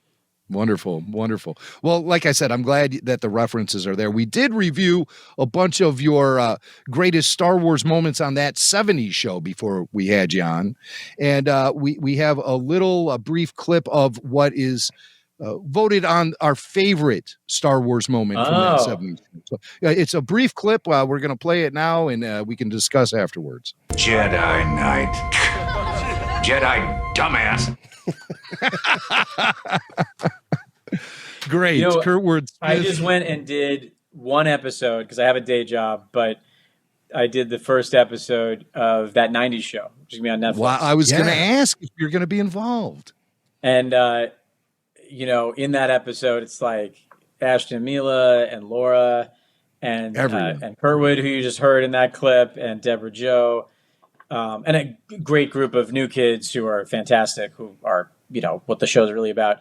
But to walk out, I mean, if you guys think it's cool, and it is, to go to Galaxy's Edge and be like, oh my God, there's Millennium Falcon, you can't imagine how cool it was for us as a cast to walk back in to a perfectly recreated version of that set. And wow, it was a real trip. It was a really fun week. I was telling people it's like going to your high school reunion and then going back to school. Yes. Was Wilmer with you guys too? He did do it. He and Tommy Chong did different episodes. I think because of a CSI, or he's on NCIS, but they and I actually went the night that he taped just to go hang out with him because we were really close. Yeah. Oh, that's great. That's great.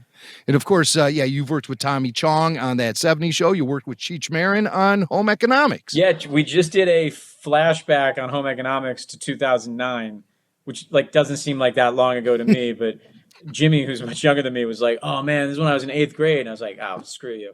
But he was. He's like everyone's like got different hairstyle. We really made a thing of it, even though 2009 doesn't seem that long ago. But everyone's watching like they're wearing Live Strong bracelets and talking about Avatar coming out and all that. But Cheech came back as because it's our wedding as my wife's father, and he's amazing and the music at that time, it's also specific. It starts with that Madalahi, that song. It's all that kind of stuff. It was really fun. Yeah. Oh, that's great. That's great. So for everyone interested, Home Economics launches next Wednesday, the 21st. Be there to see Topher Grace in Galaxy's Edge, along with the rest of that. I think we're the first to get to Galaxy's Edge, right? I don't know of any other sitcom that's done this. And we would have known. We'd have heard about it. Wouldn't you have thought that The Mandalorian or one of these shows would have shot there? Yeah, I'm surprised that hasn't happened yet. But Mandalorian and Grogu are supposed to be showing up in just a few weeks at Galaxy's Edge, so there'll be characters that will be walking around in the environment. So who knows? Maybe they'll try to create some sort of canon or continuity to show that Mando and Grogu are hanging out there on what's the name of the planet? Batu. Yeah, I know that because that was one of my lines. You knew that one. Yeah. You knew that one, Topher. So, Topher, before we let you go, we got this some very specific Star Wars questions to ask you. This is not a trivia contest. This is all personal opinion and preference. This is the Yoda Questionnaire. These are questions that were faxed to us, faxed by Yoda himself. They don't have email on Dagobah. And not even a voicemail. No, nothing.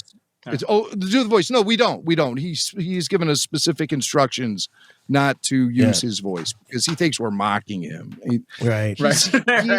He's powerful, he's knowledgeable, but he's also a little sensitive. So we don't want to mess with him. He's been in show business for a long time, man. He's one of those he's stuck around. Yeah. Right. Yeah, he really has. He really has. You've stuck around. I mean, my God, you've had 25-year career. It's been amazing. Oh, thanks, man. And I mean, and it shows no signs of slowing down. But the Yoda career might completely derail that career for you. So no, you'll have a lot of fun with this. There are no wrong answers, but there are answers that you may be shamed for. Yeah. There are answers you may be celebrated for. Yeah. But this is just how it works. Let's do it. Here we go.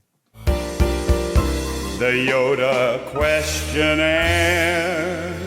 Thank you, Richard Cheese. The Yoda wow, that's Richard Questionnaire. Cheese himself. Wow. That is Richard Cheese.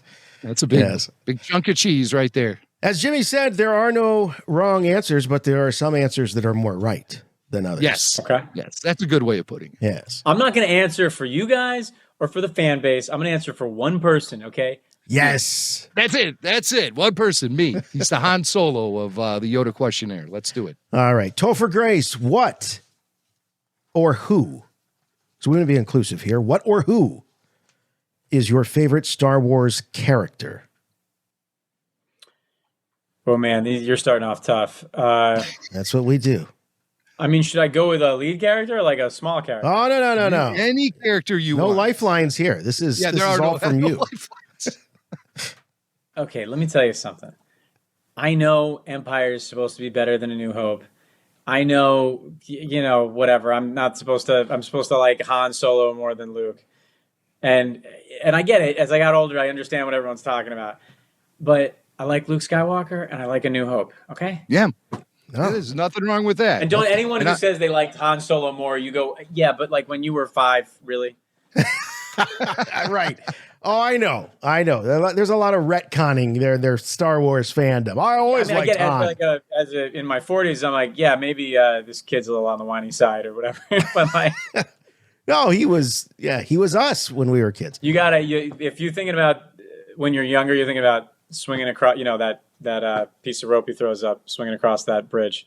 Yeah. Oh, it's the superhero moment that we all wanted to have as kids. But I hear what you're saying, Topher, because most people do. It's the cool thing to say Empire Strikes Back is your favorite. And it's the right, it's kind of the right answer. And it's the right answer to say Han Solo too. But I think when I really think of that movie in its purest form, when I first saw it, you can only access it through Luke Skywalker. Well, and I just think in terms of Hollywood history, it's the Gone with the Wind, it's the Wizard of Oz, it's that classic, the Star Wars, the original Star Wars. I'll tell you guys I'll tell you a Star Wars story. I don't think I've ever told. I was, my character in 70 Show was obviously obsessed with it, and each night, because it's like a live taping in front of an audience. Home Economics is like a single camera, but this is a 4-camera. I used to go up in the middle of the show when the energy was kind of dragging, say hello to the audience and answer some questions or whatever. Other actors did it too. And I went up one night and I was answering a question. I said, "Oh my God." And it was Mark Hamill. But no one knew he was there. He was like incognito, and I blew up his spot, and all of a sudden everyone was going on. And so then I got down and kissed his feet in front of the audience. So I'm like, "It's you." But he was really sweet about it. He just brought his daughter there and was like, "Hey man, we were kind of like no one was bugging us." And now everybody wants an autograph. Yeah. Well, he needed to ask the question. So do you know what the question was that Mark asked? Oh, no, he didn't ask a question. I just pointed him in the crowd and said, "Look, everyone, look who's here." You totally outed him. He was incognito, Mac. He didn't want to ask a question. He didn't want anybody seeing it. I see.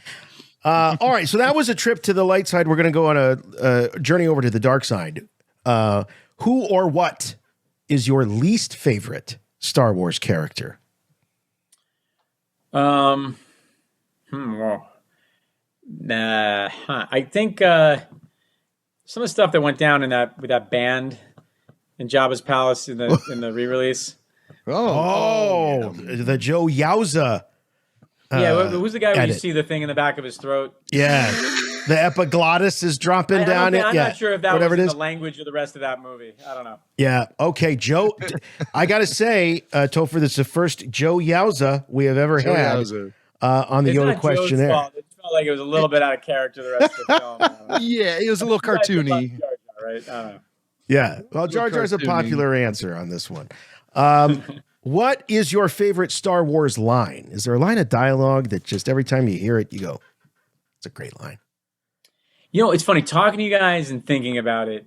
I only think about me being 6 or 7 when I'm, you know what I mean? Like I can't. That's what you gotta do. Yeah. So I guess, yeah, may the force be with you. I mean, we almost tried to work it into the Star Wars segment of the home economics premiere, and it's almost so overused. It's like beyond cliche at this point. But when I think about it, when I first watched it, just the fact that there was this like kind of club you felt like you were in after watching that movie is what makes it amazing. Like all of a sudden you were in the club, Yes. to do the handshake, It was like the password. Yeah. Yeah. Do you have a least favorite Star Wars line? Star Wars is one of those where you got a lot of hits with the dialogue. You got some misses. Is there one that you hear and it just makes you cringe? Probably that thing when that guy's talking about sand and like, how it's I don't know. All right. Well, that's a classic. Most people do. You guys hear that one a lot? That's been mentioned a lot. Yeah. Yeah. It's if we did stats for this, that would be pretty strong. I've read lines like that a lot in scripts, and it smacks of whoever wrote it being like, "Oh my god, I got it! Like I got it! Like perfect! It's a perfect analogy. You gonna blow people's minds." It's always the line that the writer's most excited about. That's that's the first one worst. you should cut. Sure, yeah. Yeah. I would bet if we had Hayden Christensen in the cantina, he would probably say that his least favorite line of all time is sand, it gets everywhere. Just to guess. Sand gets everywhere, man. It's like in all parts of your clothes. What job, if you were to be transported into the Star Wars universe, and you kind of were with Galaxy's Edge, what job would you most like to have in a galaxy far, far away? Whoa, great question. It's kind of neat the way they're expanding those worlds so much, because it makes you think about, I was watching the Andor trailer and it's like, oh, it really makes you think about different parts of the world. When it's that Skywalker saga, it's just, you know what I mean? It's just those characters, but I love that they're kind of expanding it responsibly. I'm trying to think of like when it's not that storyline, what are the other jobs? Well, someone's got to clean out the trash compactor. It could be anything. Yeah. Be a bus driver. I want to hang out with Lando. bartender. Wherever Lando's going to club. Lando! That sounds like a fun place. I don't know if I want to do a job with him, but I definitely want to, if he's like, yo, come with me, let's hang out. I'd be like, that guy looks like fun. He's who you want the to casino host at Cloud City or something like that. Yeah, that sounds fun. Yeah. He'd be pretty fond of you in that position. So It's kind of like wherever Lando is, that's where I want to be, because that's probably where the party, action is. Yeah. Okay, that's good. Yeah. What moment in Star Wars always makes you smile? Is there one scene or some moment in the films? I think it's that, what they call the bridge that has the hole in it that they have to take. Oh, you know what? That, and then someone told me there's something about flight in all the top 10 biggest, highest grossing films of all time. So like Avatar has flight, E.T. has flight, like Titanic kind of has like I'm king of the world, and they're like soaring. Like there's something about when people like leave the ground that is like a real feeling to people watching it. And I would say on that respect also in Return of the Jedi, when that was the first one I saw in the theaters. That's how it timed out for me. And when it's like, you're like, this is going so bad. Like the first half of this, this rescue doesn't seem to be working. And of course, my parents probably knew like they'll get their way out of this, but at that age, you don't know. Right. And when it's all like timed out, like, oh my God, Luke Skywalker's gonna have to walk the plank. Then everything goes right all of a sudden. Like R2 shoots out that lightsaber and he catches it and he's swinging on that vine. And then, it's like, oh my God, it's a green lightsaber? Like, what? Yes, yes. Well, that was the moment when Luke Skywalker became my hero. That was the moment. I was 6 years old in the theater, and it was like, because I saw A New Hope on HBO like 4 months before I saw Return of the Jedi in the theater, and so I saw the first chapter, the final chapter, and then it wasn't until my uncle got a Laserdisc copy of Empire that I got to see that. So that was a real weird order. Stuff really went down in between those two things. Yeah. Yeah. All I had was the read-along book on 45. That's how I knew of Empire. I had that too, and like I think I knew it was too dark for me at the time. Like it's an acquired taste. That second one, it's tough if you're younger, you know. It is. It's very intense. Just having an ending that's unresolved is right. Doesn't happen a lot in film. It lacks the optimism that we were feeding off of the first one so heavily. Right. And then you get the second one, and the open ending and everything. You really just, as a kid, didn't know how to feel walking out of the theater. You knew you loved it, and you felt like you saw something really cool and exciting, but it wasn't uplifting like the original one. Can I tell you another thing that I really loved recently? Was I thought the first episode of The Mandalorian, I was like, okay, yeah, like good. And then that second episode, like where he's on top of the sand crawler fighting with the Jawas and stuff. Yeah. I was like, what's happening? Like I'm in it. Like I'm 100% back in it. I really think Jon Favreau is a genius, and he did like an amazing job with that.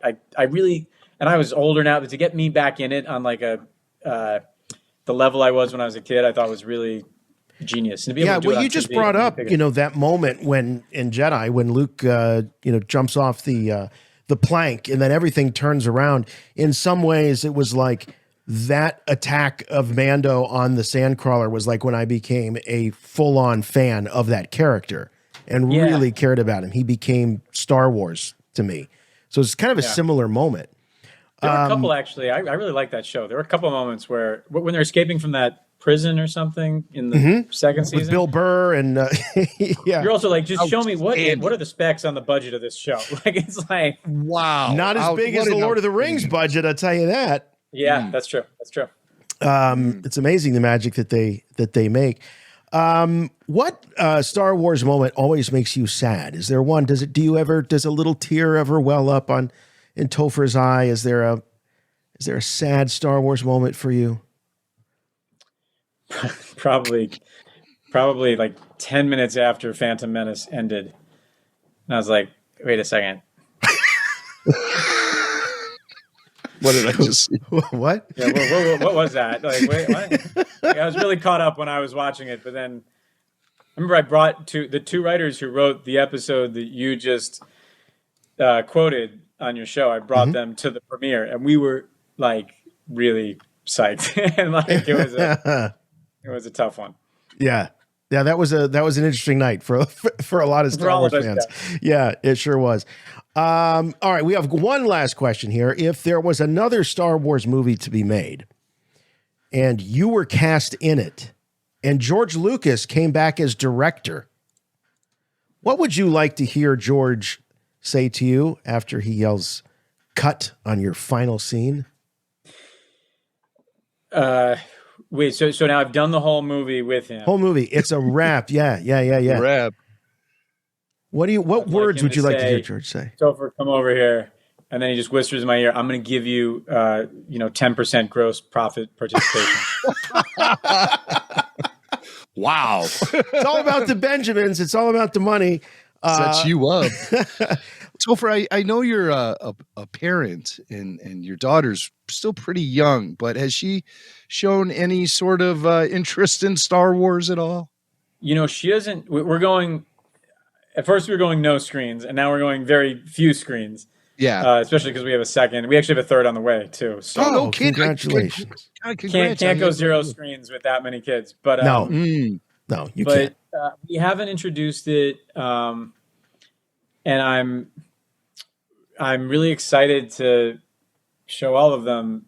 But I feel like I have to let go of being really controlling about how it happens. It should just happen the way it happened to me, which I had the same thing. I saw the first one, the third one, and years later I saw the second one.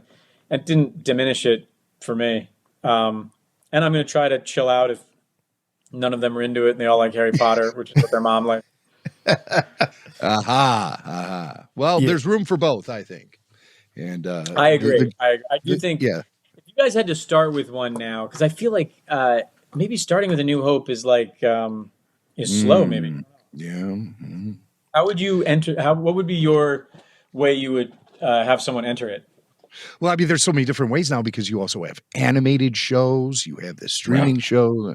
I mean, but what's the way that someone watches it? I still think maybe it's A New Hope where you watch it and you go, I love this. Like, I want to know all the stuff about it. I don't think kids of today will watch 77's A New Hope and come away with that feeling. I don't. No? I do not. No. Or maybe I should do it now when she doesn't know a lot. You know what I mean? She hasn't seen a lot of other movies. Once you watch a couple Marvel movies, it's slow. And that's what I'm getting at, because they do feel that the originals are slower. I'm talking about the kids of today, because it is different from what they're accustomed to. I think that two great gateway characters for kids are Ahsoka and little Anakin, young Anakin. So my daughter became a big fan of Ahsoka, and I thought she was going to be a big Rey fan, but even when she was 10, 11 years old, she saw that wasn't really going anywhere. And but Ahsoka, she's really into. And my son thought Anakin, little 12-year-old Anakin in Phantom Menace was pretty cool. So a solid gateway, which has become more and more apparent in the last few years, for children to get into Star Wars is Star Wars Lego. The Lego stuff, whether it be the games, the play sets, or the animated specials. Kids really like that. My son, when he was young, he was very young, and he came to me and he said he knew that Darth Vader was Luke Skywalker's father before I showed him Empire Strikes Back. That's a bummer. Wait, were you in the theater when was it revealed to you in the theater? It was not. I actually read the novelization before I saw the film in 1980. Well, that's cool. And Topher, that was the last time I did that. I never wanted to spoil anything for myself again ever after that. Kind of Walden's book. Being in a theater in 1981 or whatever it was, and you're watching that movie. I mean, I've seen on YouTube, it's great. Like they have some video reactions of it, and the audience is like, I mean, people are like pulling chairs out of there, like out of the ground. I mean, they can't believe what's going on. Yeah. There was a gasp. I would say a gasp. But the problem with my son knowing this was I said to him, "Well, how do you know this? I haven't even shown you the movie yet." He said, "Robot Chicken." So you have to be careful before other entertainment corrupts them. Seth Green at a young age. Yeah. Damn Seth. I know Seth. I'll beat him up for you. Don't worry. Yeah, he's ruined the movie for many people. I know. We can't lay that on Seth Green's feet. My God. Well, Topher, it's been fantastic to talk to you. The show is Home Economics, and it's going to be hitting next week on ABC. Wednesday nights, see the gang go to Galaxy's Edge. I can't wait. And by my math, I will be talking to you guys in 2032. Yeah, it's a date. We'll have to get you on before that. Well, maybe there'll be another Home Economics Star Wars episode where you might need us, and you'll come. If this works, then this will work. Oh, this will work. Or come on with Kyle Newman and see if you can get a word in. Yeah, that's also the thing. By the way, the fiercest defender of that trilogy, like. Oh yeah. That's what that guy, he loves it all. He sure does. Sure does. Well, congratulations on everything. And it's been an absolute blast to talk to you. Thanks, you guys. All right. Take care. Thank you, Topher. Thanks. Take care. Topher Grace. Wow, what a great guy he is. Yeah. And it's so refreshing, to be around someone who's had the type of success he's had over the last 25 years in Hollywood. He just feels like, just one of the guys popping up here on Rebel Force Radio to talk the wars with us. And I love that. And he's a great guy, great down to earth guy. I can't wait for Home Economics. How cool is that? I mean, that's what we were talking about going into the interview. And I'll pull back the curtain and say, I didn't know that was what was Topher was going to reveal to us as we weren't setting this up. I'll tell you that. That was not revealed to me either. The only thing I knew that he wanted to come on here is to talk Star Wars and talk about the season premiere of Home Ec. I didn't know there was a Star Wars tie-in. Yeah. And so I'm super excited about this. Now we'll have pop culture next week from Home Ec. 2 weeks. 2 weeks. 2 weeks. Right. Next week's all Andor. We're just doing the after show next week because the spotlight is on Andor. Right. But we'll be back with the weekly RFR in regular rotation the week after that. We have a huge pop culture segment. As I said before, we've been gathering up all of your suggestions you guys sent to show at rebelforceradio.com.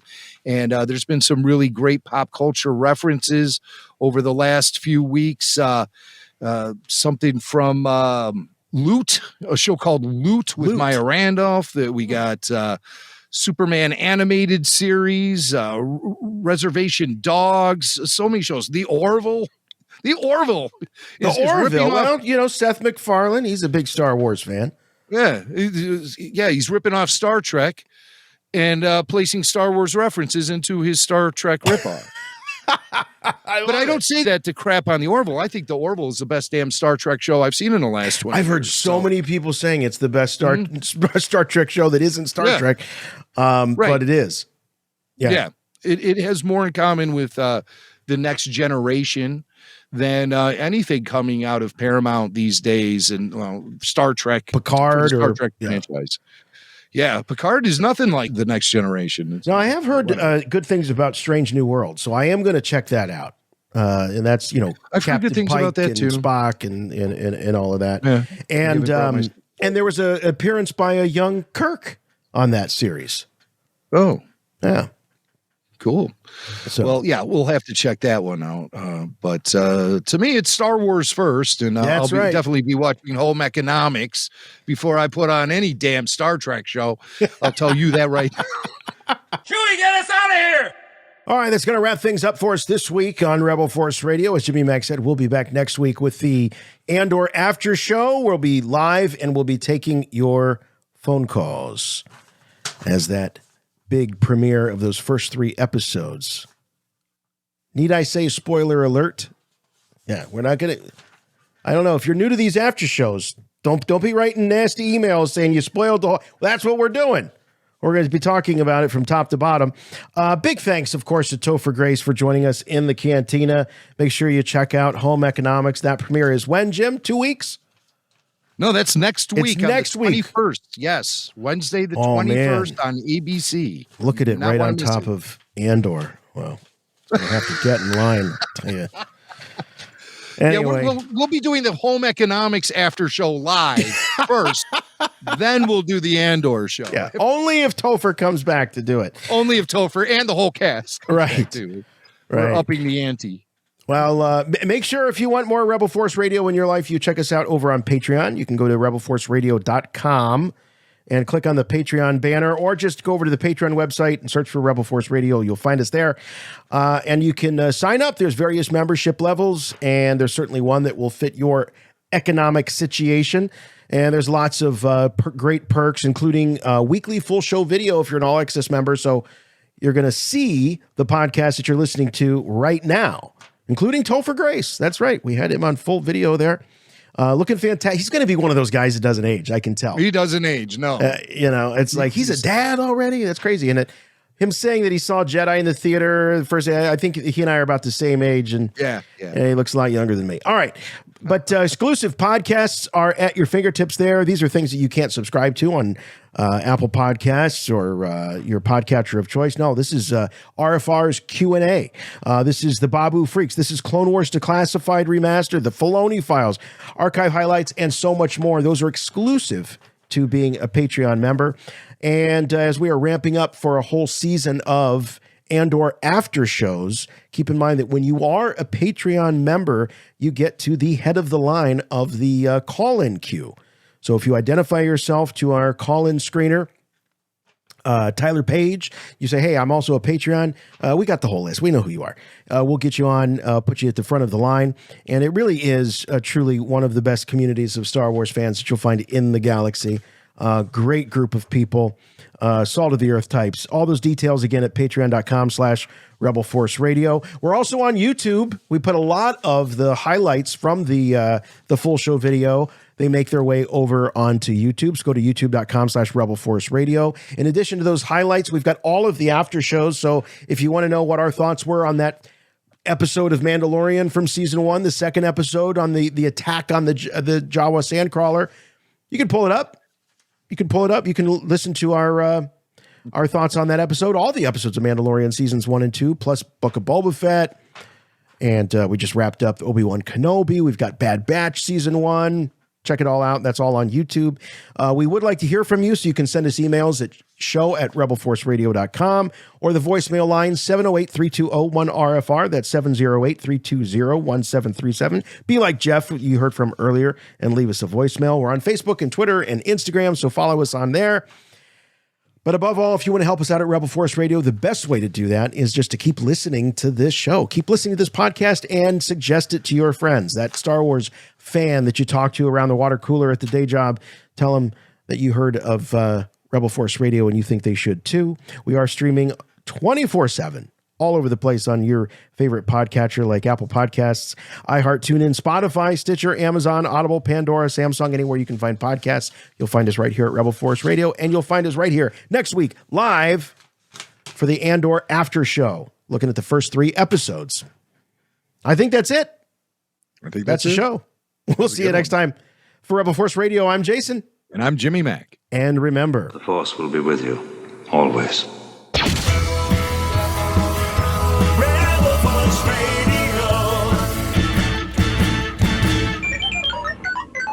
Jedi Knight.